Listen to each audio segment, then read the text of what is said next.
I need your help, Jess. This could be huge for both of us. Nash's voice carried that familiar urgency, the kind that always preceded trouble.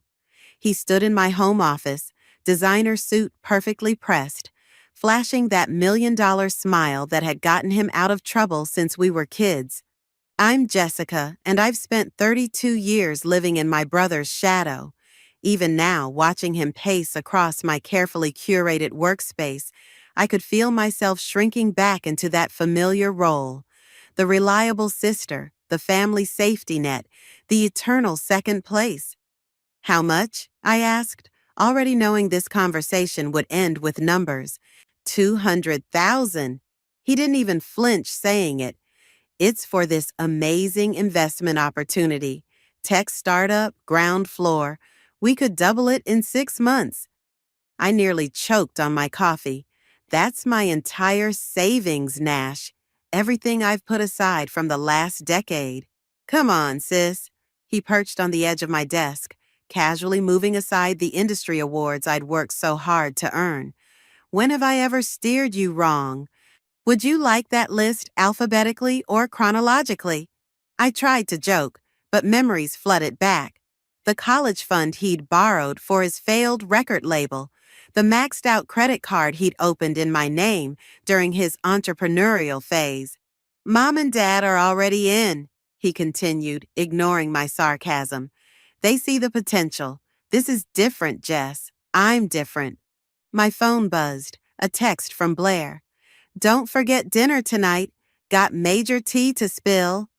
I smiled, grateful for the reminder that someone in my life actually valued my time. Let me think about it, I said, turning back to Nash. He stood up, straightening his jacket. The opportunity closes end of week. Just don't take too long, okay? I came to you first because I believe in you, sis. That night at dinner, I told Blair about Nash's visit. We sat in her cozy apartment, takeout containers spread between us. Absolutely not, Blair said, chopsticks freezing midair. Tell me you're not considering it. Mom called right after he left, said it could be my chance to finally contribute something meaningful to the family legacy. I stabbed at my noodles. You should have heard her. Nash has such vision, darling. He's going places. Your mother still thinks Instagram is called the Instagram, Blair pointed out. What does she know about tech startups? My phone lit up with a text from Dad. Your brother tells me you're being difficult about the investment. Don't let pride get in the way of family. See? I showed Blair the message. They're all in on it. Maybe I'm the one who's wrong. The last time they were all in on something, it was Nash's cryptocurrency restaurant. You remember how that ended? I did remember. Dad had to pull strings to keep it out of the papers. Patricia from the networking group warned me about rushing into investments, I said, remembering my mentor's advice. Said to always do due diligence. Smart woman, Blair nodded. So why aren't you listening to her? Before I could answer, my phone rang. Nash again. Hey sis, great news. I just spoke to the investors. They're so impressed with our family's interest that they're offering us an early bird bonus, but we need to move fast. Can you wire the money tomorrow? I felt that familiar tightness in my chest, the weight of family expectations crushing my common sense. I'll need to see the business plan first. Don't you trust me? His voice carried a hint of hurt. After everything we've been through, it's not about trust, Nash. It's about being smart with my money. Your money? He laughed. Come on, Jess. We both know most of that came from Dad's connections anyway. Stop playing businesswoman and help your family for once. The words stung because they weren't entirely false. Dad's influence had opened doors, but I'd worked myself to exhaustion walking through them. I'll think about it, I repeated, ending the call. Blair watched me with concern. You're going to give him the money, aren't you? I looked down at my phone, now lighting up with a family group chat message from Mom. Jessica, darling, don't keep your brother waiting. This could be such a wonderful opportunity for you to show your support. Maybe he's right, I said quietly. Maybe this is my chance to prove I'm not just the family disappointment.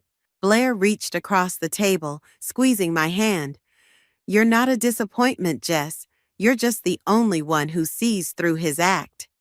But as I drove home that night, Nash's words echoed in my head.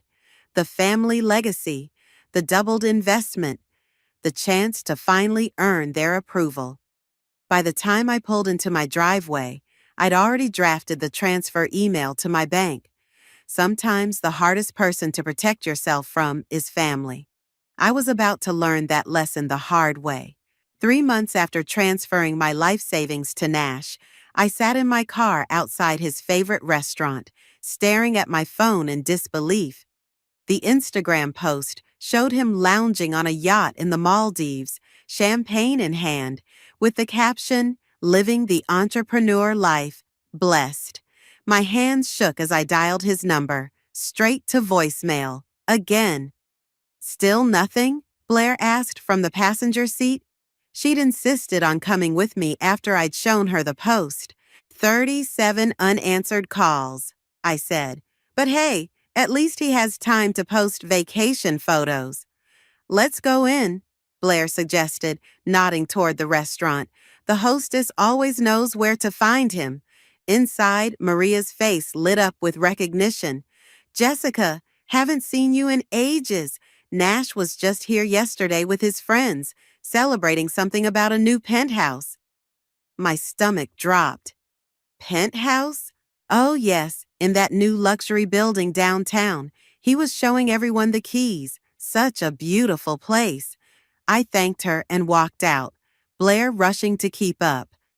The tech startup money had bought my brother a penthouse and tropical vacations, while I'd been eating ramen and picking up freelance work to make rent. I know where he lives, Blair said, pulling up her phone. My client's sister is the building's leasing agent. Want to pay Big Brother a visit?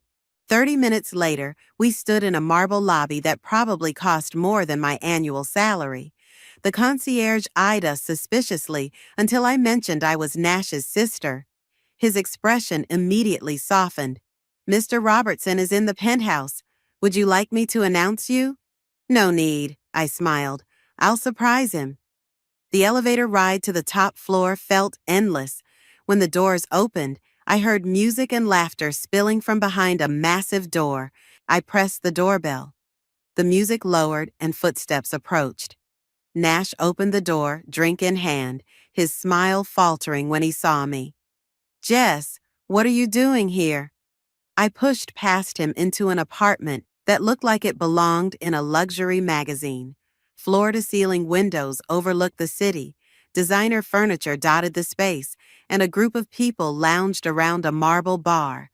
Nice place, I said, my voice trembling. The tech startup must be doing well. His friends fell silent, watching us with interest. Let's talk outside, Nash said, trying to guide me toward the door. I jerked away from his grip. No, let's talk right here. Where's my money, Nash? Keep your voice down, he hissed. You're embarrassing yourself. I'm embarrassing myself? I laughed, the sound harsh and foreign. You stole my life savings. One of his friends cleared their throat. Maybe we should go. No, stay. I turned to them. You should hear how he convinced his sister to invest in a fake startup while he blew the money on this place in luxury vacations. Nash's face darkened. That's enough. You're drunk. I wish I was drunk. Then maybe this wouldn't hurt so much. I pulled out my phone, showing him the screenshots I'd collected. The yacht, the penthouse, the parties, all with my money. Where's the startup, Nash? Where's the investment? His friends were already gathering their things, mumbling awkward goodbyes as they slipped out. Once we were alone, Nash's charming facade crumbled. What did you expect, Jess? You've always been so naive, so desperate for approval. I gave you what you wanted, a chance to feel important. I want my money back. He laughed. It's gone, spent, and there's nothing you can do about it. I'll go to the police. With what proof? You willingly transferred the money. Mom and Dad will back me up. They always do. Face it, sis. You got played. Blair, who'd been quietly filming everything on her phone, stepped forward. We'll see what the family says when they hear this conversation. Nash's smirk didn't waver. They already know. Why do you think they encouraged her to invest? They're tired of her embarrassing attempts at independence. At least this way, someone in the family could put the money to good use. The truth hit me like a physical blow. They'd known. All along, they'd known. You're right about one thing, I said, my voice steady despite the tears threatening to fall. I was naive, but not about business, about family. I turned to leave, but Nash called after me. Don't act so righteous, Jess. You wanted to belong so badly, you would have given me the money even if you'd known the truth. That's your problem. You're pathetic. Blair grabbed my arm before I could respond. He's not worth it. Let's go. In the elevator, I finally let the tears fall. I'm ruined, Blair. That money was everything I had. She hugged me tightly. No, you have something better now. You have clarity.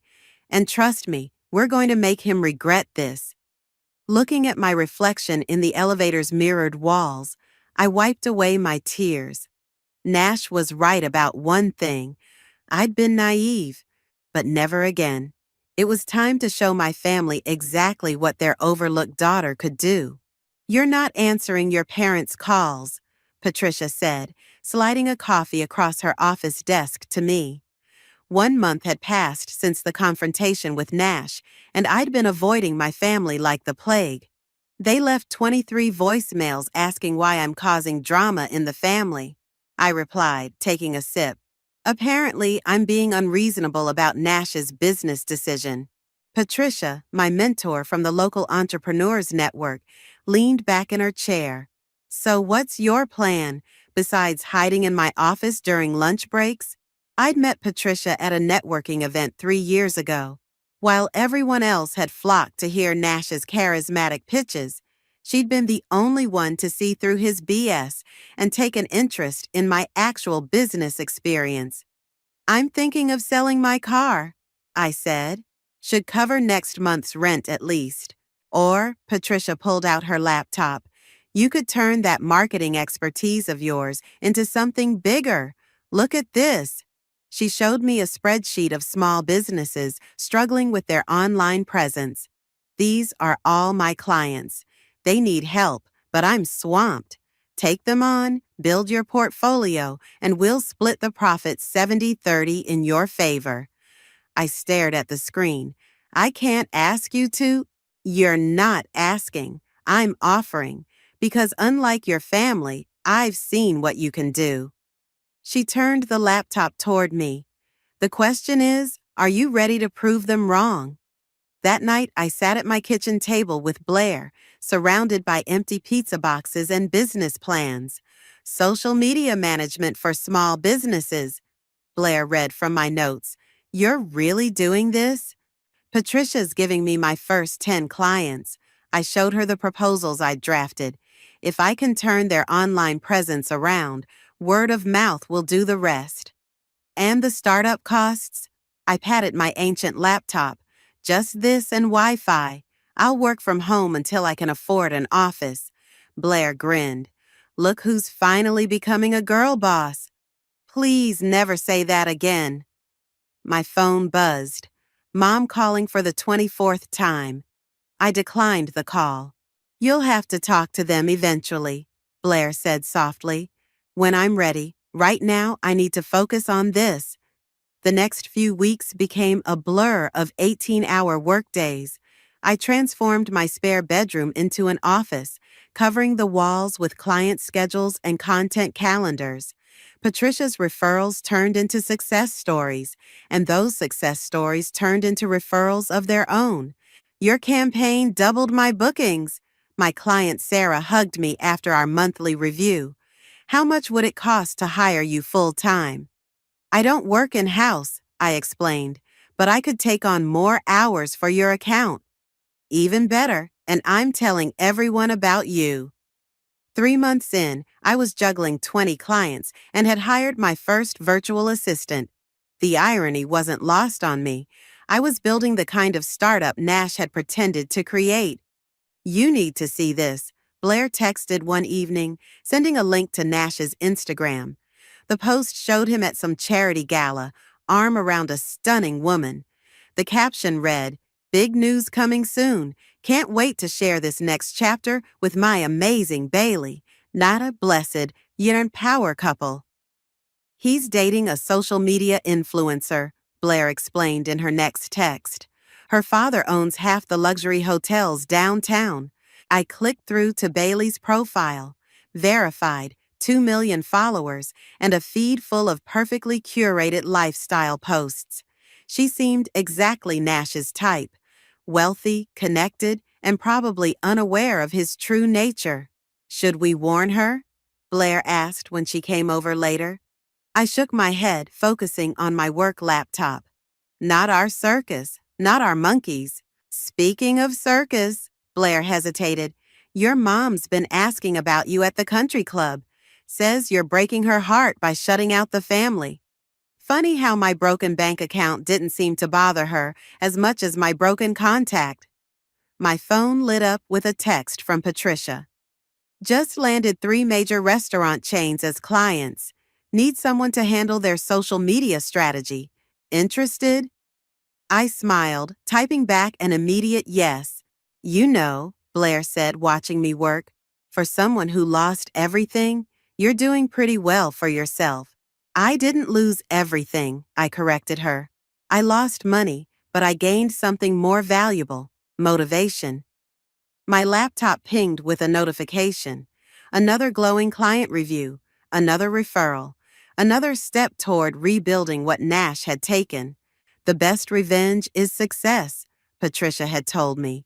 Looking at my growing client list and steadily recovering savings account, I was starting to believe her. But deep down, I knew success alone wouldn't be enough. Nash had taken more than money. He'd taken my trust, my security, my place in the family.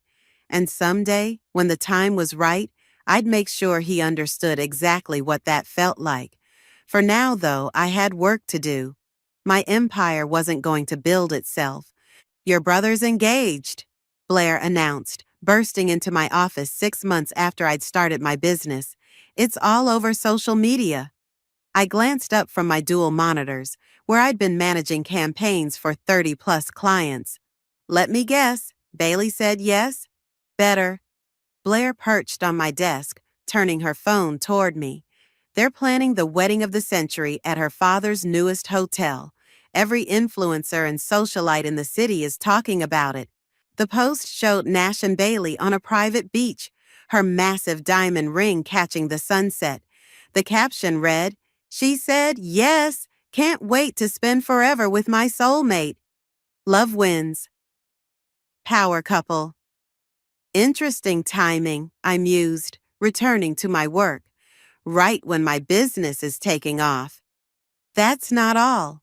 Blair scrolled through her phone. The guest list is insane. Half of your clients' competitors will be there. That got my attention. What do you mean? Bailey's father isn't just invited the social elite. He's invited every major business owner in the city. It's basically a networking event disguised as a wedding. I leaned back in my chair, wheels turning. Including the Thompson Hotel Group? They're on the list. Why? Because they've been trying to poach my biggest client for months. I pulled up my calendar, and I have a meeting with their marketing director next week. Blair's eyes widened. You're not thinking of using my brother's wedding to expand my business? Why not? He used my money to build his connections. Speaking of money, Blair hesitated. Have you seen the registry? They're asking for cash gifts. Minimum suggestion is $5,000. I laughed. Bold of them to assume I'd be invited. As if on cue, my phone chimed with an email. The subject line read, "Wedding invitation, Nash and Bailey. Dear Jessica, I read aloud, your presence is requested at the celebration of Nash and Bailey's union. Mom insists you attend. Time to put the past behind us and be family again. Love, Dad. Blair snorted. They're not even trying to apologize? They never do. I closed the email. Besides, I couldn't afford their minimum gift requirement anyway, thanks to the groom. What if? Blair's voice took on that tone she used when hatching a plan. What if you could afford it? What if you could afford way more than that? I raised an eyebrow. I'm listening. The Thompson meeting next week. If you land them, that's a six-figure contract. Add that to your other clients. I'd have enough to make quite an entrance. I finished her thought. But why would I want to? Because every major player in the city will be there, because Nash thinks you're still broken, and because, she grinned wickedly, I may have heard through the grapevine that Bailey has no idea about what happened to your money. My phone rang, Patricia calling. Tell me you've seen the wedding news, she said when I answered. Just got my invitation. Perfect. Listen, the Thompson meeting? Move it up. I just had drinks with their CEO. They're desperate to modernize their image before the wedding. Something about impressing Bailey's father. I put the phone on speaker. How desperate? Desperate enough to triple their initial budget. Land this account and you'll be playing in the big leagues. Blair was practically bouncing. See? It's destiny. After hanging up, I pulled up Nash's engagement post again. The comments were flowing in. Congratulations from verified accounts, business owners, and socialites. My parents had both commented with heart emojis. You know what the best part is? Blair said, reading over my shoulder. They have no idea how successful you've become. Your clients sign NDAs. Your company operates under a brand name, and you've stayed off social media. She was right. While Nash had been flaunting his stolen lifestyle, I'd been quietly building an empire. None of my family knew that half the trending restaurants and hotels in the city now relied on my company for their digital presence. The wedding's in 3 months, I said, pulling up my project management software. If I land Thompson next week, you'll walk in there as one of the most powerful marketing forces in the city. Blair finished. Imagine Nash's face when he realizes what you've built while he was playing with your money. I started typing out a reply to the invitation. Dear Dad, I wouldn't miss it for the world. Please tell Nash I'll be bringing a +1 and a wedding gift he'll never forget. You're really doing this? Blair asked. I hit send. Nash taught me an expensive lesson about family and business. It's time to show him what I learned. Should I be worried about how calm you are? I smiled, turning back to my work. The time for anger is past. Now it's just business. I paused, looking at the engagement photo again. Although I do think Bailey deserves to know exactly what kind of man she's marrying. Don't you? Blair pulled up a chair. Tell me everything you're planning. The pieces were falling into place. Nash had no idea that his perfect wedding was about to become the backdrop for his biggest nightmare. The truth. The Thompson Group just signed, I announced, walking into Patricia's office. 3-year contract, full digital marketing package. Patricia's face lit up. I knew you could do it. That's what, your 4th major hotel chain this month? 5th, I handed her the contract. And they've already paid the first quarter in advance. Just in time for the wedding of the century, she smirked. Speaking of which, have you met the bride yet? As if summoned by our conversation, my phone buzzed with a text from an unknown number. Hi, Jessica. It's Bailey. Would love to grab coffee with my future sister-in-law. Nash says you're amazing with social media. Could use your expertise for wedding planning. I showed Patricia the message. Looks like I'm about to. 2 hours later, I sat across from Bailey at an upscale cafe. She was exactly as her Instagram suggested, perfectly polished, camera ready, and radiating influencer energy. Your brother talks about you constantly, she gushed, stirring her oat milk latte. Says you're the smartest person he knows. I nearly choked on my coffee. Did he mention what happened to my savings? Oh, the tech startup? She nodded sympathetically. Nash told me all about it. Such a shame it didn't work out, but he says you've bounced back amazingly. Something about freelance work? I studied her face carefully. What exactly did Nash tell you about the startup? That you both invested, but the market crashed. He felt terrible about losing your money. She reached across the table, squeezing my hand. But that's all in the past. We want you to be part of our special day. My phone pinged with another client notification. Actually, I'd love to hear more about what Nash has told you. Why don't you come by my office tomorrow? Your office? She looked confused. Nash said you worked from home. Things change. I handed her my business card. Sleek, minimalist, with my company's logo. I'm free at 2. The next day, Bailey stood in my downtown office, staring at the wall of client logos and press features. I don't understand. These are all your clients? Every major hotel and restaurant campaign you've seen in the past year? That was me. I pulled up some analytics on my screen, including your father's newest property. She sank into a chair. But Nash says a lot of things. I opened my desk drawer, pulling out the documentation I'd gathered over the past months. Would you like to know what really happened to my investment? An hour later, Bailey sat silent, tears smudging her perfect makeup as she looked through bank statements, screenshots, and the video from the penthouse confrontation. He used your money to buy our first date, she whispered, looking at the timestamps. The yacht trip where he proposed, that was your money too? The question is, I leaned forward, what are you going to do with this information? She wiped her eyes, suddenly looking very young. The wedding's in 6 weeks. Everyone's invested so much. My father's reputation? I'm not asking you to cancel the wedding. I handed her a tissue. I'm just making sure you enter this marriage with your eyes open. Why are you showing me this now? Because someone showed me the truth too late. I closed the folders. And because you seem like someone who deserves better than what Nash did to me. Bailey stood up, gathering her designer bag. I need time to think. Take all the time you need. But Bailey, I called as she reached the door. Whatever you decide, I'll be at that wedding. After she left, Blair called. How did it go? The seed is planted. I watched Bailey's car pull away through my office window. Now we wait. And if she tells Nash, then phase 2 begins early.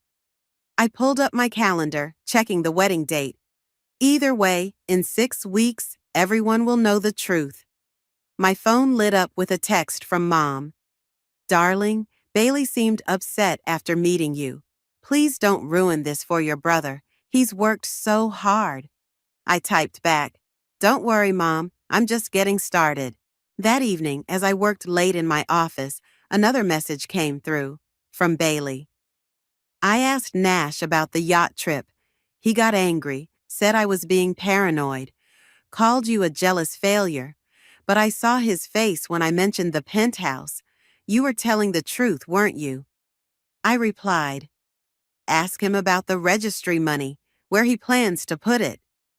3 dots appeared as she typed, then, Already did. He said something about another investment opportunity. God, I feel so stupid. You're not stupid, I wrote back. You're just the latest target. Question is, what are you going to do about it? Her response came immediately. I want in on whatever you're planning. He needs to face consequences. I smiled, typing, Come by the office tomorrow. We have a wedding to discuss. Nash had no idea, but his perfect society wedding was about to become a very public reckoning, and this time I wasn't the only one he'd have to answer to. The wedding's in 3 days, Blair said, pacing my office. Are you sure Bailey won't crack? I glanced at my phone, where Bailey's latest text glowed. He's asking about the registry money again. I'm sticking to the plan. She'll hold, I replied. She has more reason to than anyone. The past 3 weeks had revealed the full scope of Nash's deceptions. Bailey had discovered multiple hidden credit cards, a secret apartment, and plans to invest their wedding gifts in another phantom business venture. My intercom buzzed. "Miss Robertson, your brother is here to see you."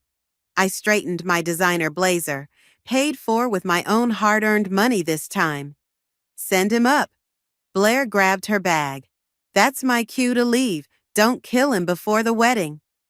Nash strode in moments later, his confidence faltering slightly as he took in my corner office with its city views.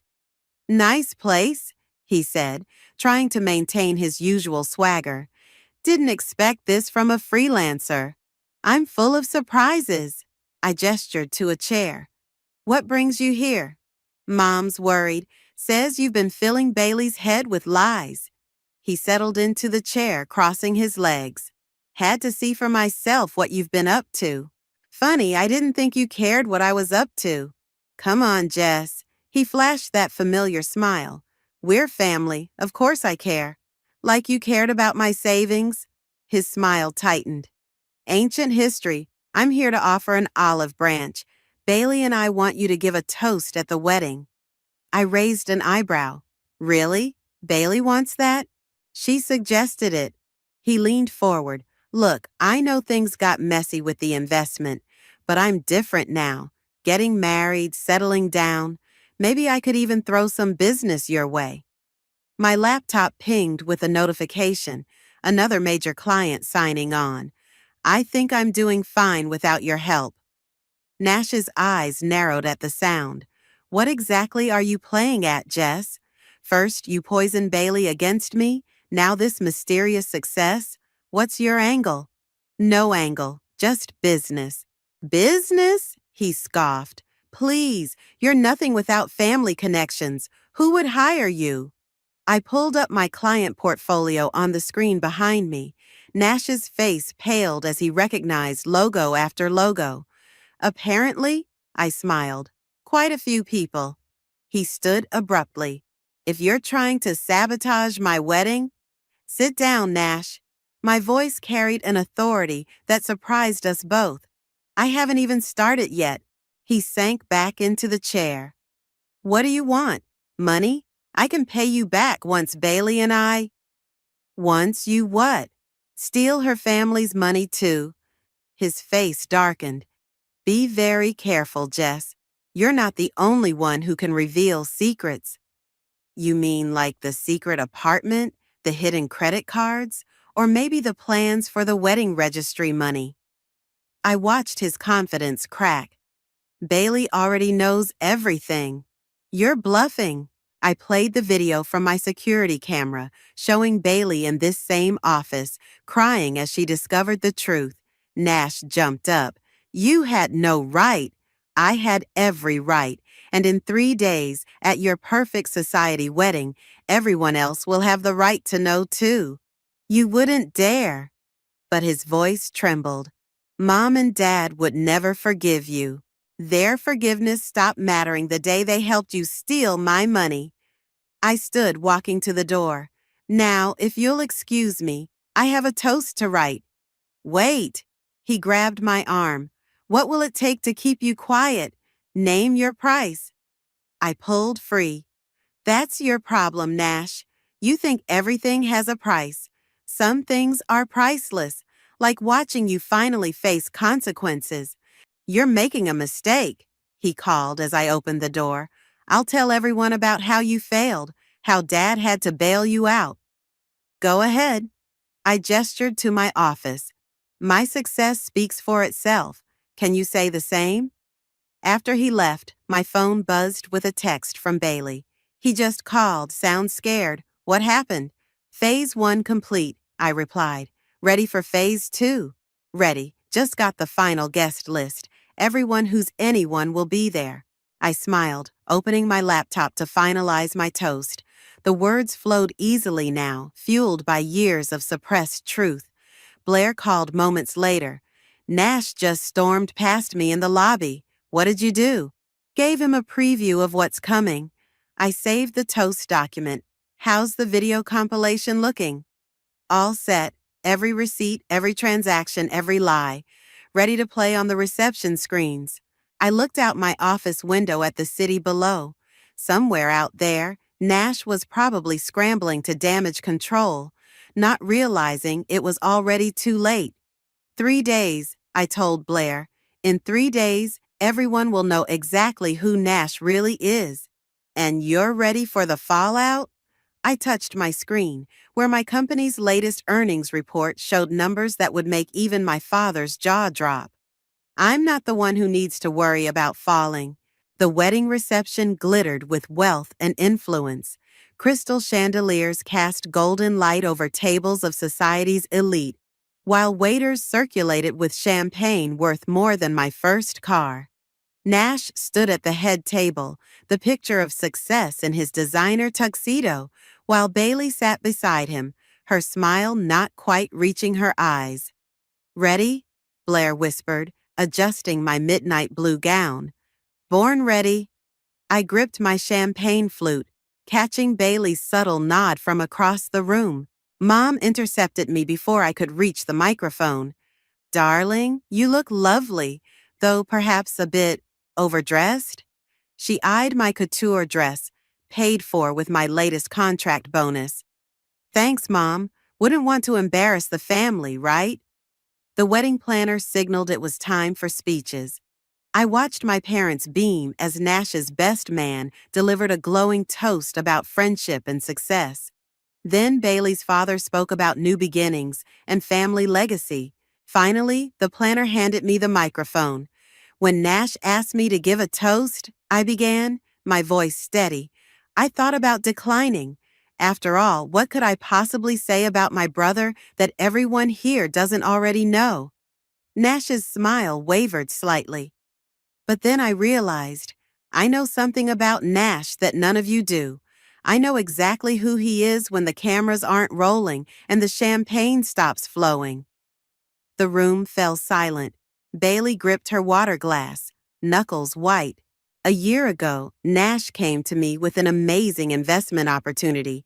He said it was my chance to prove myself to the family, to finally contribute something meaningful.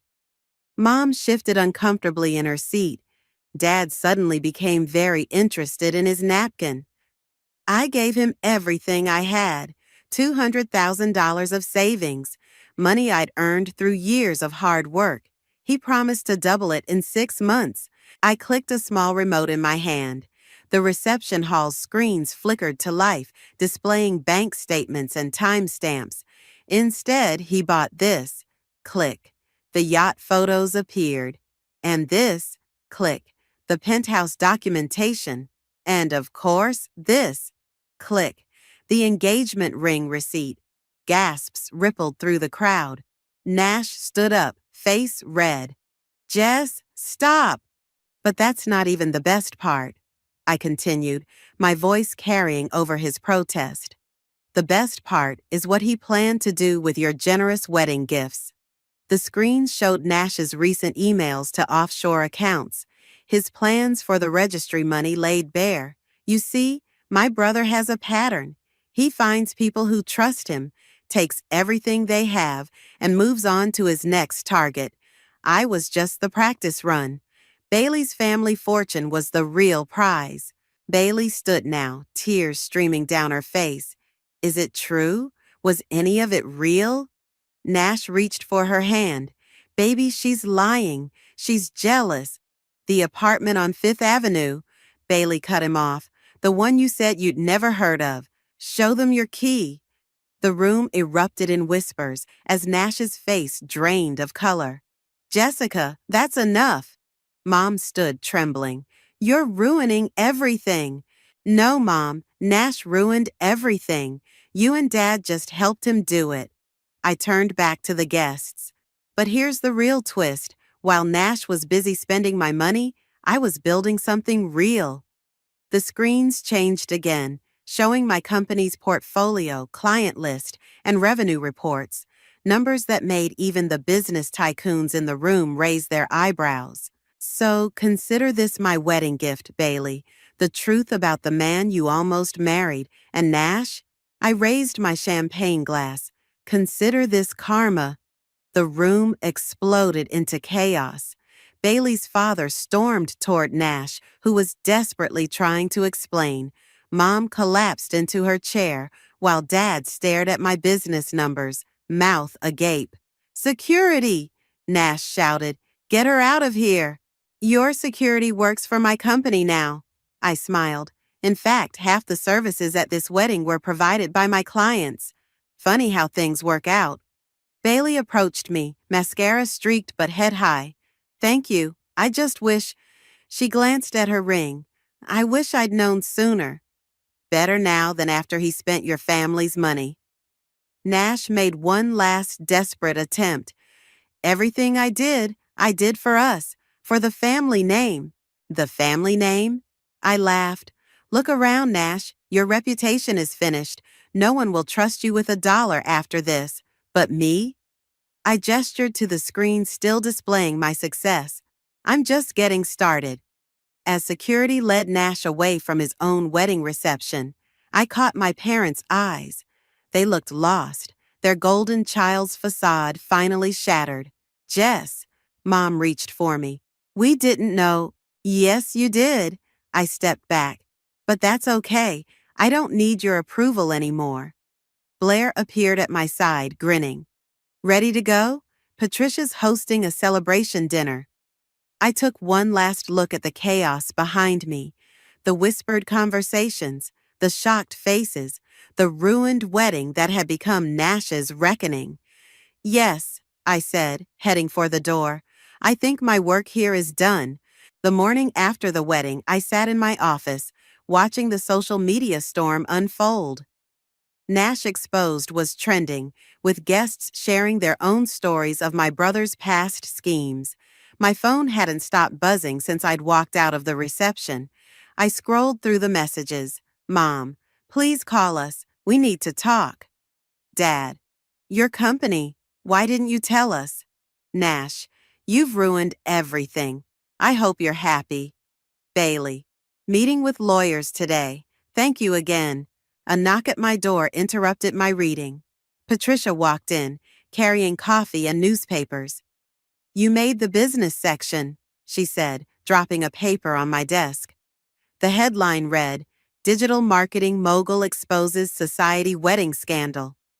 "How are you feeling?" she asked, settling into a chair. Before I could answer, Blair burst in. "You need to see this. Nash just tried to board a flight to the Caymans. Airport security stopped him." I sipped my coffee. "Bailey's father froze all their joint accounts last night. He won't get far." My office phone lit up, the lobby desk. "Miss Robertson, your parents are here." I shared a look with Patricia and Blair. "Send them up." They entered moments later, looking smaller somehow. Mom's perfect makeup couldn't hide her red eyes, and Dad's usual confidence had vanished. "Nice office," Dad said, looking around. "Very impressive." "What do you want?" Mom stepped forward. "We saw the numbers, Jessica, your client list. Why didn't you tell us you'd built all this?" "Would you have believed me?" I gestured to the chairs. "Or would you have assumed Nash was behind it somehow?" They sat, exchanging guilty looks. "We got it wrong," Dad admitted. "With Nash, with you, with everything." "That's an understatement." "The police called this morning," Mom said quietly. "They're investigating Nash's financial records. They found other victims." "I know." I pulled up a file on my computer. 7 people before me, all with similar stories. Bailey's lawyers are building a case. "How long have you known?" "Long enough to do something about it." I turned my screen toward them. "While you were planning his wedding, I was gathering evidence. Every transaction, every lie, every person he hurt." Dad leaned forward. "Let us help make this right." We can pay you back. I don't want your money. I stood walking to my window. What I wanted was for you to believe in me, to see me, just once. We see you now, Mom whispered, because I forced you to, because I built something so big you couldn't ignore it anymore. My phone buzzed. A text from Bailey. Nash's apartment was empty. He's been selling everything. Police think he has accounts we don't know about. He'll run, Dad said, reading the message over my shoulder. He always runs. Not this time. I pulled up another screen. Every airport, hotel, and car rental agency in the city uses my company's systems. He's not going anywhere. Blair's phone chimed. They found him, trying to check into a motel under a fake name. Owner recognized him from the news. Mom started crying softly. Dad just stared at my success wall, shaking his head. What happens now? He asked. Now? I sat back at my desk. Now I run my company, build my legacy, live my life. Without us? Mom's voice cracked. That depends on you. I met their eyes. I don't need your approval anymore, but if you want to be part of my life, you'll have to accept that I'm not the daughter you thought I was. I'm better. Dad nodded slowly. We'd like to try, if you'll let us. My office phone buzzed again. Miss Robertson, the Thompson Group CEO is here for your meeting. Send him up. I stood straightening my jacket. I have work to do. They got the message, rising to leave. At the door, Mom turned back. We're proud of you, Jessica. We should have said that a long time ago. After they left, Blair and Patricia stayed. Well? Blair asked. How does revenge feel? I looked at my phone's latest notification, a news alert showing Nash in handcuffs. Then, at my office, my success, everything I'd built from the ashes of his betrayal. It feels like freedom, I said, but mostly, it feels like justice. Patricia raised her coffee cup. To justice, then, and to the empire you built while serving it. Blair joined the toast. And to family, the ones we choose, not the ones who choose us. I smiled, clinking my cup against theirs. Through my window, I could see my parents getting into their car, shoulders bent with the weight of their realizations. Nash was facing consequences. Bailey was free. And me? I was exactly where I was meant to be, at the top of my game, surrounded by people who saw my worth from the beginning. To justice, I agreed, and to finally writing my own story.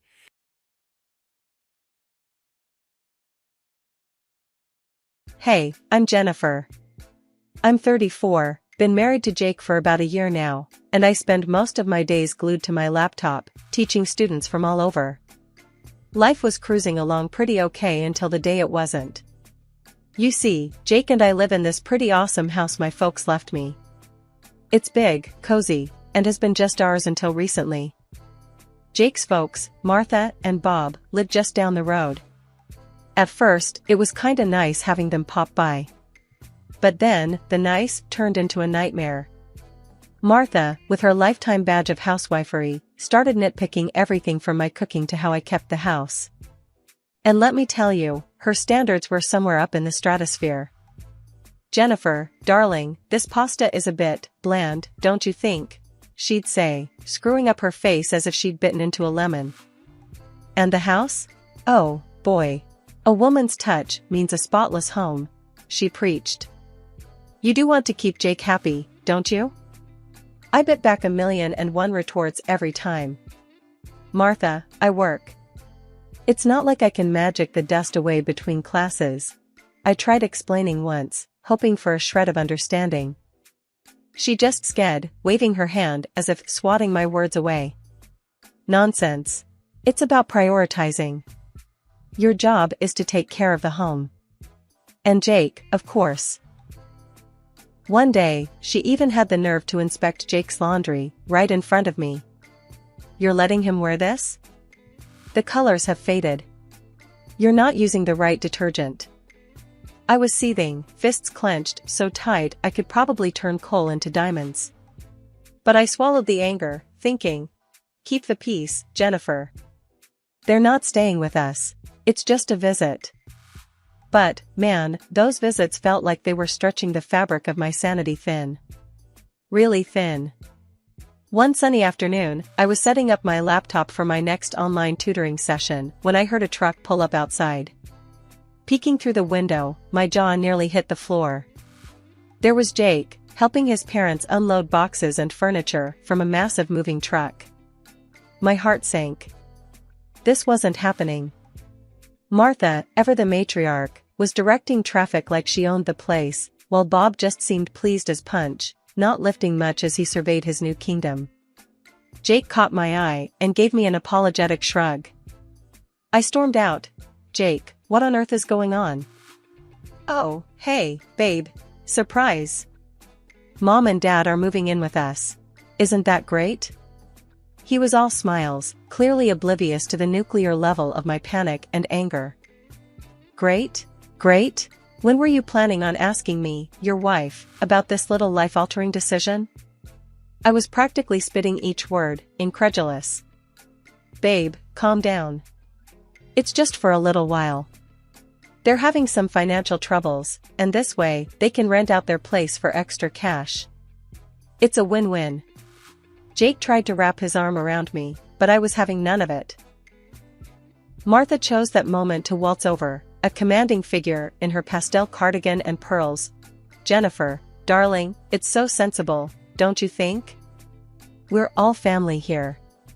Plus, you've got so much space in this lovely house of yours. It was meant to be shared. Shared? This house was my sanctuary, left to me by my parents who are no longer with us. It wasn't just some communal flop house. I tried to keep my cool, but my voice had other plans. Martha, with all due respect, this is my house. Don't you think this is something that should have been discussed? Oh, sweetheart, don't be like that. You know, family helps family. We'll make such lovely memories together. Martha was all but patting herself on the back, while Bob nodded along, adding his 2 cents. Yeah, Jennifer, it's about time we all got closer, don't you think? Closer? I didn't even know what to say. The arrogance, the entitlement. It was all too much. Jake looked between me and his parents, a deer caught in headlights. Come on, Jenny. It'll be fine. What's mine is yours, and what's yours is ours, right? Wrong. So very wrong. But as angry as I was, I couldn't bring myself to kick them out on the spot. Maybe it was shock, maybe it was that tiny voice in my head reminding me what family meant to Jake. So, I did what I'd become an expert at, I swallowed my fury, plastered on a smile, and welcomed them into my home. As the days turned into weeks, I realized this temporary arrangement was anything but. Martha and Bob made themselves right at home, critiquing my cooking, commenting on my lax cleaning habits, and generally making my life a living nightmare. Jake, meanwhile, was either at work or playing the role of the oblivious husband too well. The temporary situation started to feel like a life sentence. Every day, from the moment I cracked my eyes open to the second I collapsed into bed, was a marathon of trying to juggle work and the incessant demands of my new housemates. One morning, as I was prepping for a particularly important tutoring session, Martha barged into my makeshift office, a frown already etched deep into her face. Jennifer, this place is a pigsty. When was the last time you dusted? And those cups from yesterday are still in the sink. I clenched my jaw, my fingers pausing above the keyboard. Martha, I've got back-to-back sessions today. I'll get to it when I can. She huffed, crossing her arms. In my day, we kept a clean house and worked. It's about managing your time better. Managing my time better? I wanted to scream. Instead, I bit back the harsh words and focused on the computer screen, though I could barely see it through the red haze of my anger. Bob wasn't any easier. He had this uncanny ability to need something right when I was in the middle of explaining complex concepts to my students. Jennifer, where's lunch? I'm starving here. He'd bellow from the living room, oblivious to the do not disturb sign I'd hung on my door. It's in the fridge, Bob. Just warm it up, I'd reply, my voice strained with the effort to remain polite. What do I look like, a chef? Can't you take a break and fix something? He'd shoot back, his voice booming through the thin walls. Jake, bless him, tried to be the peacemaker, but his efforts usually amounted to little more than added frustration. Jenny, can't you just drop it for today? Let's have a quiet dinner, yeah, he'd say, trying to smooth over the latest flare-up. Drop it? As if I was the one stirring up drama over lunch and dust bunnies. The pinnacle of this daily grind came one evening when I was trying to wrap up my sessions for the day. Martha decided it was the perfect time to lecture me on the importance of a tidy home, again. You know, Jennifer, a cluttered house is a sign of a cluttered mind. Maybe if you tidied up more, you'd be less stressed. Less stressed? I almost laughed. Instead, I stood up, facing her square on. Martha, I'm working. This cluttered office is paying our bills right now. And maybe if you're so concerned about the cleaning, you could help out? Her face turned a shade of red I hadn't seen before. I am a guest in this house, Jennifer. It's not my job to clean. Guest? The word echoed mockingly in my mind. Some guest they were, turning my life and home upside down. That night, as I lay in bed, staring at the ceiling, I couldn't help but think about the absurdity of it all. Here I was, busting my hump to provide, to teach, and to keep some semblance of peace in my own home, only to be criticized at every turn. Jake's soft snoring next to me was the only sound in the dark room. I turned to look at him, wondering how we ended up here. How did we go from newlyweds excited about our future to roommates, barely speaking, because his parents were driving a wedge between us? 3 months into what felt like the world's longest invasion of privacy, Jake came home early one day, looking like he'd just lost a fight with a bear. Jenny, I got fired, he blurted out, not even waiting to sit down. His folks were out, probably terrorizing some other poor soul with their presence, and he made me swear not to spill the beans to them. Great. Just what I needed. Now, it was all on me. My online tutoring gigs were suddenly not just about keeping busy or funding a few extra comforts. They were our lifeline. I doubled down on work, stretching my days thin. Before I knew it, I was not just tutoring, I was running my own online school. A small part of me buzzed with pride, but I kept it under wraps. No need to add fuel to the already blazing inferno that was our household dynamics. Money was tight. Tighter than a lid on a jar that's been sealed for a century. Every penny had to scream for mercy before being spent. It got to the point where I had to have the talk with Martha and Bob. Look, I know this is awkward, but I need help with the bills. Maybe you could cover half the rent? I asked, trying to keep my voice steady. Their reaction was as if I'd suggested they fly to the moon. What do you mean? Jake's got it covered. He makes plenty, Bob scoffed, waving off my request like a bad smell. Yeah, about that. I started, but Jake's pleading look stopped me. He wasn't ready for them to know. He pulled me aside later, whispering, "Just a little longer, Jenny. I'll find something soon, I promise." Promises. Right. Meanwhile, I was teaching, cooking, cleaning, and playing referee, all while trying to smile through gritted teeth. And Martha and Bob? They seemed to have turned complaining into an Olympic sport, barging into my office mid-lesson to demand attention, as if I was hosting afternoon tea instead of running a business. Jennifer, this is unacceptable. You're always locked away in here. When are you going to make time for us? Martha demanded one day, standing in the doorway with her arms crossed while I was in the middle of explaining algebra to a 15-year-old. Martha, I'm working. Can this wait? I hissed, trying to keep my voice down. No, it can't. We're family, and you're neglecting us. She shot back, oblivious to the irony. Bob wasn't any better. When's dinner? We're starving here, and you're just sitting around. He grumbled on a different occasion, ignoring the stack of papers and open textbooks around me. Sitting around? Really, Bob? I'm teaching. And dinner is when you make it. I snapped, patience fraying like an old rope. Jake was apologetic, always whispering, "Thanks for holding us together, Jenny. It'll get better." But better seemed like a distant land, one we weren't getting any closer to. And as the days turned into weeks, I couldn't help but wonder how much longer I could keep this up. One evening, as we sat down for dinner, Martha whipped out a glossy travel brochure, her eyes gleaming. "Look at this, dear," she said, sliding the booklet across the table to me. "We're thinking of a little getaway. A vacation. What do you think, a scarf or a shell as a souvenir?" Before I could even process the absurdity of her question, she dropped another bomb. "And, darling, if you could spare $2,000 for us, that would be just peachy. Just for some pocket money, you know?" I stared at her, dumbfounded.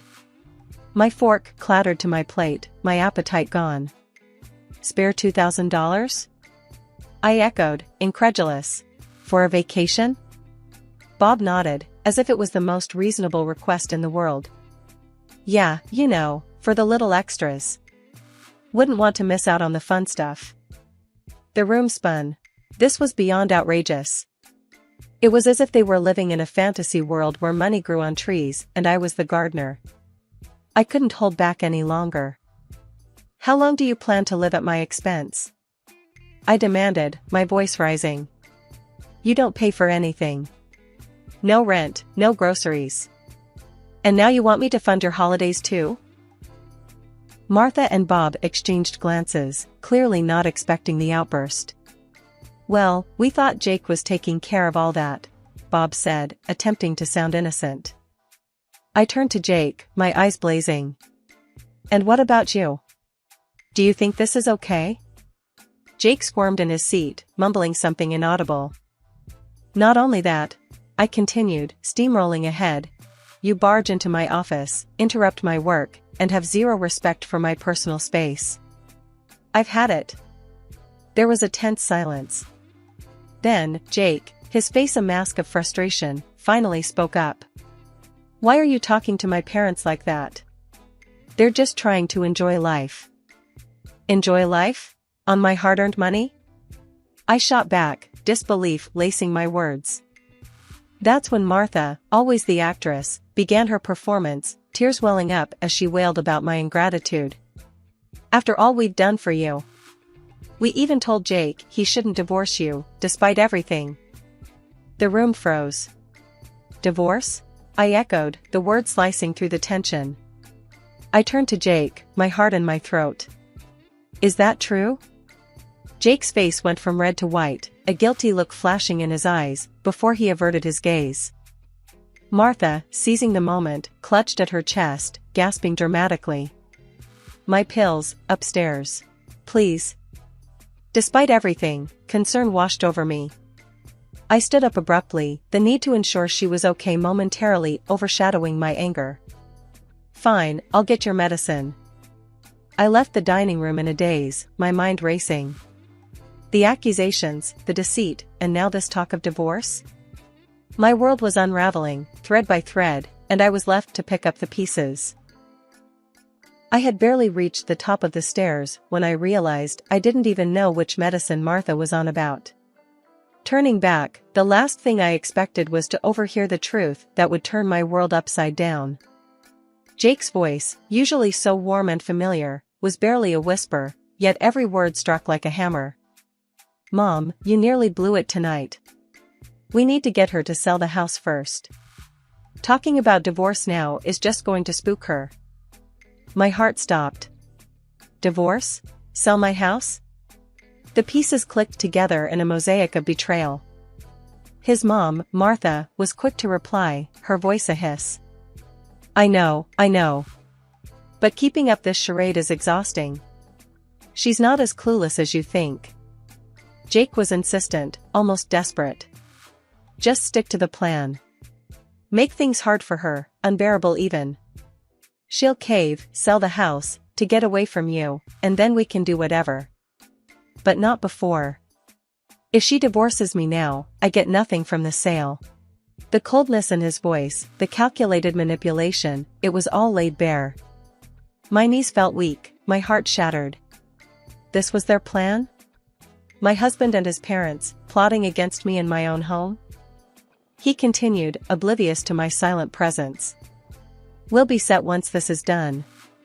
Sell the old place too, and we can finally get something better.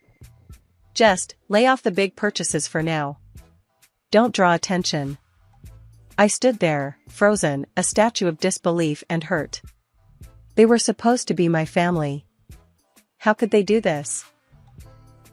Back at the dining room door, I paused, collecting myself. The mask of ignorance was now my best defense. Walking in, I found Martha clutching her chest, a perfect picture of distress. "Oh, dear, I forgot to ask which medicine you needed," I said, my voice steady, despite the chaos within. Martha, caught in her act, quickly shifted gears. "Oh, it's all right, dear.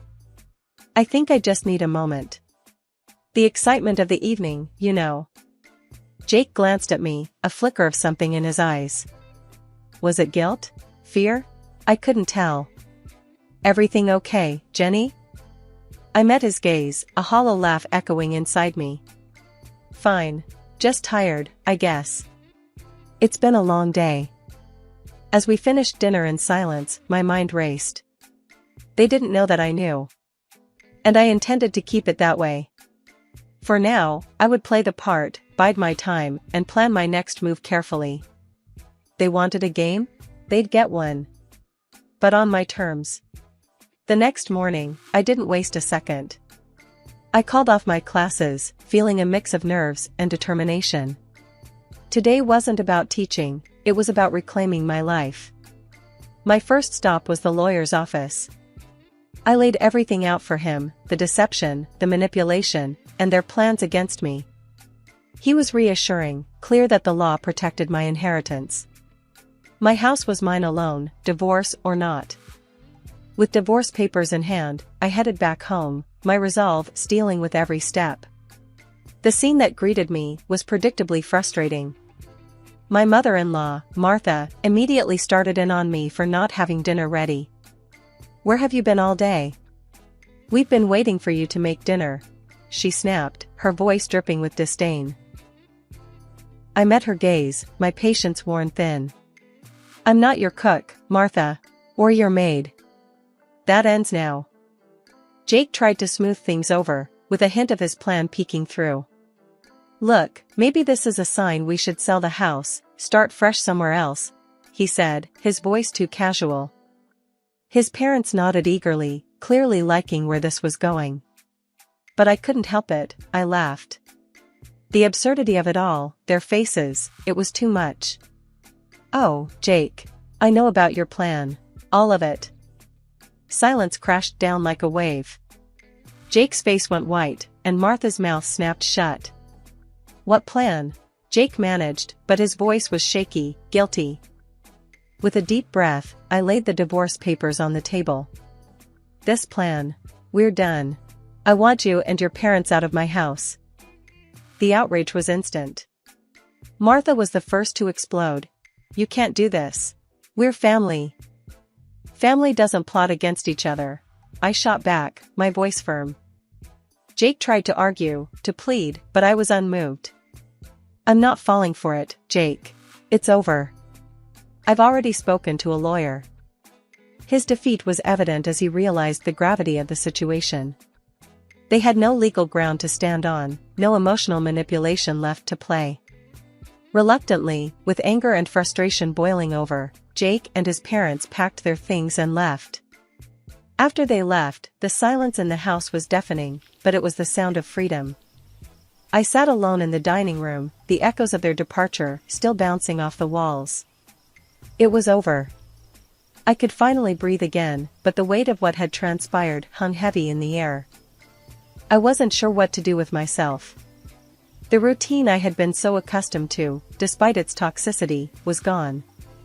I decided to call my best friend, Sarah. If anyone could understand, it was her. "Hey, it's me," I said, the moment she picked up. "Jennifer? What's wrong? You sound off." Sarah's voice was filled with concern. I laughed, a mix of relief and disbelief in my sound. You won't believe what's happened. Jake and his parents, they're gone. I kicked them out. What? Sarah practically shouted, surprise evident in her tone. Girl, what happened? So, I told her everything. From the overheard conversation to the visit to the lawyer and the final showdown. As I spoke, the reality of my newfound freedom began to sink in. Wow, Jennifer, that's... I don't even know what to say. Are you okay? She asked after a moment of silence. Yeah, I think I am. Better than I've been in a long time, I admitted, feeling a smile spread across my face. We chatted a bit longer, her support lifting my spirits even further. Hanging up, I felt a renewed sense of purpose. The house felt different now, it was mine again, truly mine. I could do whatever I wanted with it, fill it with new memories, maybe even redecorate. The days that followed were a blur of activity. I started making small changes around the house, clearing out reminders of Jake and his parents. With each box I packed away, I felt lighter, more in control of my destiny. I also threw myself into my online school, pouring every ounce of energy into something that was truly mine. It wasn't just a distraction, it was a lifeline, pulling me out of the murky waters of betrayal and onto solid ground. My students, my lessons, they gave me purpose, a reason to look forward every day. One afternoon, as I was prepping for a webinar that had garnered interest from corners of the globe I'd only dreamed of reaching, my phone rang. The screen flashed Martha's name, a name I hadn't seen or thought about in what felt like a lifetime. Curiosity overcame me, and I answered, bracing myself for whatever came next. Jennifer, dear, it's Martha. We need your help, she stammered, her voice laced with a desperation I'd never heard from her before. I hesitated, memories of their betrayal flashing bright and hot. What's happened? Our house, the one we rented out, it's gone. Burned down because of some electrical fault. And, well, the insurance. She trailed off, the weight of her omission hanging between us. And you didn't pay the insurance on time. So, now you're out, with nothing. I finished for her, not without a trace of cold satisfaction. Yes, exactly. We were wondering, hoping, really, that maybe we could stay with you. Just for a little while, she pressed, each word more desperate than the last. The audacity of her request left me speechless for a moment. After everything, they still saw me as a safety net, their backup plan. I found my voice, steadier and colder than I intended. No, Martha. That's not possible. You're strangers to me now. Later, through the grapevine of mutual acquaintances, I learned about Jake's new reality. He'd taken a job, one far below the expectations and lifestyle he once held dear, just to scrape together enough for a roof over their heads and the basics. Part of me wanted to take satisfaction in his fall from grace, but another, deeper part of me just felt tired. Tired of the anger, the resentment. It was time to truly move on.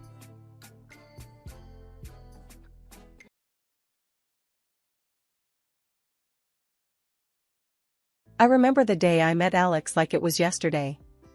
I was at this little dive cafe, minding my own business, sipping on the cheapest coffee they had, trying to make sense of my scattered thoughts and plans. That's when he walked in, like a scene straight out of a movie, except there were no dramatic lights or music, just the sound of the bell above the door and the smell of stale coffee mixed with his aftershave. Is this seat taken? He asked, pointing to the chair across from me with a smile that could knock you off your feet. Looks free to me, I replied, trying to sound cool and not at all flustered by his sudden appearance. We started talking, and damn, it was like we were cut from the same cloth. He was into all the junk I was, from binge-watching the same trashy series to arguing about the best pizza topping. It's pineapple, fight me. Fast forward a bit, and we're dating. Not just casual meetups, but the real deal.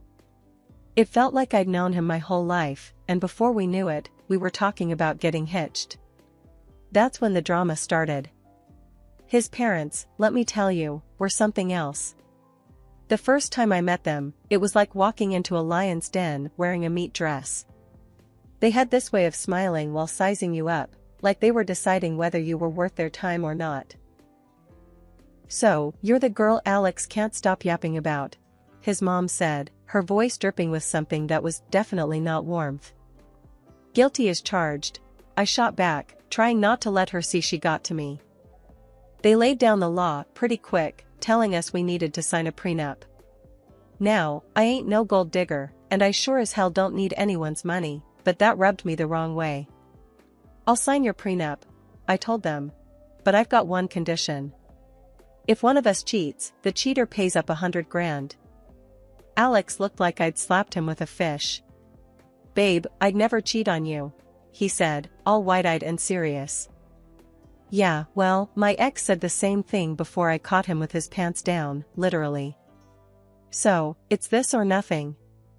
He agreed, and his parents did too, though they looked like they'd swallowed lemons. We thought that was the end of it, but boy, were we wrong. One evening, we were cuddled up on the couch, a tradition we had started since moving in together. We had this old, rickety couch that we swore we'd replace, but never did because, somehow, it had become our spot.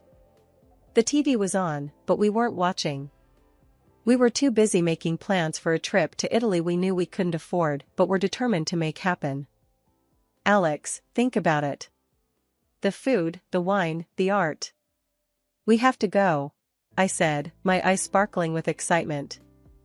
Alex laughed, wrapping his arm tighter around me. "Emily, babe, you had me at food. But let's face it, our bank account is more camping in the backyard than romantic getaway to Venice." I playfully nudged him. "So, we'll save. We'll cut back on. I don't know, things we don't need, like your video games." He feigned horror. "Not the video games. Take my shirts, my shoes, even my beloved coffee maker, but leave the games alone." We laughed, but that was us, always dreaming big but grounded in the reality of our modest lives. We didn't care, we were happy. The happiness wasn't just in the big moments, it was in the little things, too. Like how Alex would make breakfast on Saturdays. He couldn't cook to save his life, but he'd somehow mastered the art of scrambled eggs and toast, which he'd serve with a side of his terrible coffee. I loved those mornings. "Hey, I'm thinking scrambled eggs today, what do you think?" he'd ask, already heading to the kitchen. "Only if you promise not to burn the toast this time," I'd call out, followed by, "And I'm making the coffee." One day, the topic we had been avoiding came up. We were doing dishes together, a mundane task that somehow felt special because we were doing it together. "Emily, we need to talk about, starting a family," Alex said, breaking the comfortable silence. I paused, a plate in hand. "I know. It's scary, isn't it? What if we can't?" Alex turned to me, drying his hands on a towel. "Then we'll deal with it, together. But we won't know until we try, right? I mean, how hard can it be?" I laughed, a mix of nerves and love. Famous last words, babe. But that's how it was with us. No matter what we were facing, we faced it together. Even when his mom started dropping not-so-subtle hints about grandchildren every chance she got, we took it in stride. "Emily, darling, when are you going to give me some grandbabies? You're not getting any younger, she'd say, her voice sweet but the message anything but. I'd bite my tongue, smile, and say, "We're working on it, aren't we, Alex?" And he'd jump in, "Yeah, Mom, lay off, will you? These things take time." But as the year went on, the pressure started to build, not just from his mom, but from within. We wanted a family, but it wasn't happening as easily as we had hoped. Ever since Judy found her new hobby of making my life a living hell, our home turned into a battleground, and the main weapon was her sharp tongue. It wasn't just about the occasional jibe anymore, it was an all-out war, with daily assaults on my self-esteem and role as a wife. It all spiraled one Sunday lunch, a day that was supposed to be laid back and peaceful. Judy, with her uncanny timing, dropped by uninvited, just as we were about to sit down. The air was tense the moment she walked in, her eyes scanning the room like she was about to conduct a military inspection. "Well, isn't this quaint?" she started, her voice dripping with sarcasm as she looked at the modest spread I'd prepared. "You really outdid yourself, Emily. I can see you've been slaving away in the kitchen all morning." Her eyes briefly met mine, a smirk playing at the corners of her mouth. Trying to keep the peace, I forced a smile. "It's nothing fancy, Judy. Just something simple and quick. Please, have a seat." As we sat down, the barrage began in earnest. "You know, Emily," Judy said, loading her voice with condescension, "I was talking to Mrs. Henderson the other day, and she mentioned how her grandson was just born. It got me thinking, when are you and Alex going to give me some good news? It's not like you're getting any younger." I felt my cheeks burn, a mix of embarrassment and anger. I glanced at Alex, hoping for some support, but he was suddenly very interested in his plate. "Mom, come on," Alex finally muttered, but it was half-hearted, and we all knew it. Judy plowed on, relentless. "And Alex, dear, I don't mean to be cruel, but you're not a charity. You work hard for your money. Why waste it on Emily if she can't do her basic duties as a wife? A cleaning service and a cook would be much more efficient, don't you think?" That's when I couldn't hold it back any longer. "Judy, I am trying my best here. It's not like I don't want to have kids. And as for the house and my cooking, well, I didn't realize marriage was a service contract." Judy scoffed. "Well, it's not a free ride either. You have responsibilities, Emily, which you're clearly not fulfilling." The room was heavy with tension, and I could feel the tears pricking at the back of my eyes. But what hurt the most wasn't Judy's words, it was Alex's silence. He finally spoke up, but it wasn't to defend me. "Yeah, Mom has a point. Maybe we should consider getting some help around here. Would make things easier for you, too." "Easier for me?" His words felt like a betrayal. It was clear I was on my own in this. Over the next few days, Judy's visits became more frequent, and with each visit, her criticism grew sharper. She'd inspect the house, pointing out every speck of dust or a pillow out of place. "You call this clean?" she'd scoff. My eyes must be deceiving me, because this looks like a pigsty. Then came the comments about my appearance. "Is that what you're wearing? You know, a wife should dress to please her husband. It's no wonder Alex is always so tired, he has to come home to this." I tried to fight back. "Judy, I don't dress for Alex, I dress for myself. And he's always so tired because he works hard, not because of what I wear." But it was like talking to a brick wall. Judy had made up her mind about me, and nothing I said or did would change it. Alex's stance, or lack thereof, was the biggest blow. Each night, after his mom's departure, we'd argue. "Why won't you stand up for me, Alex? She's walking all over us, and you're just letting her." "Emily, she's old, set in her ways. What do you want me to do, kick my own mom out?" "No, but I want you to be my husband, to stand by me, not her." It was clear this was more than just about Judy's disapproval. It was about us, our marriage, and whether we were strong enough to stand together or let Judy's criticisms tear us apart. As the days turned into weeks, I realized that this wasn't just a phase. It was a full-blown siege, and if we didn't do something soon, there might not be anything left to save. Things between me and Alex had been icy since Judy ramped up her campaign of critique. But it wasn't just the home front that was feeling the strain. Alex himself had started acting weird, and not in a "he's just stressed at work" kind of way. It was something else, something that made my stomach twist in knots. It started with the phone calls. Alex had always been pretty open about his phone, we didn't keep secrets from each other. But then, he started stepping out of the room every time he got a call. And it was always the same caller ID, John Work. "Who's John Work?" I asked one evening, trying to keep my voice casual. Alex flinched, a telltale sign that he was on edge. "Oh, just a new guy at the office. Lots of questions, you know?" But it didn't stop there. Alex, who was as far from a fashionista as you could get, suddenly started caring about his appearance. Gone were the days of graphic tees and worn-out jeans. Now, it was all crisp shirts and slacks. And cologne, he was using cologne now. Since when did he care about smelling like a department store? What's with the new look, Alex? Got a job interview or something? I joked one morning, watching him comb his hair in a way I'd never seen before. He just smirked, a little too quickly. Just felt like changing things up. No harm in that, right? And the late nights at work, they were becoming a regular thing. Another long one, babe? I'd text, trying not to sound too needy. Sorry, Em. This project is killing me. Won't be late, I promise. He'd text back, but the clock would tick well past midnight before I heard his keys in the door. I tried to shake the feeling that something was off, but it clung to me like a shadow. That's when I decided to hire a private detective. It felt like something out of a bad TV show, but I had to know for sure. The evidence came in a plain brown envelope, the contents as damning as they were heartbreaking. Photos of Alex with another woman, their intimacy undeniable, captured in frozen moments that shattered our years together. But it was the recording that cut the deepest.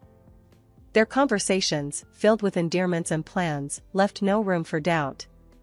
They were in love, or at least, he was with her. I sat there, the evidence spread out in front of me, a cold realization settling in. This was it, this was the proof that could anchor me in a stormy divorce, should it come to that. Photos that caught moments stolen from our life together, and words that betrayed every "I love you" he had ever whispered in my ear. But I kept it all a secret, a painful burden I chose to carry alone. I wasn't ready to confront him, not yet. I needed a plan, a way to navigate the wreckage of our marriage with my dignity intact. The following days were a blur. Alex continued his charade, and I played along, the perfect wife with a smile plastered on my face and a heart breaking silently. Our conversations became a dance around the truth, each word measured, every laugh forced. Everything okay, Em? You've been quiet, Alex would ask, his concern seemingly genuine. Yeah, just tired, you know? Work's been crazy, I'd reply, the lie tasting bitter on my tongue.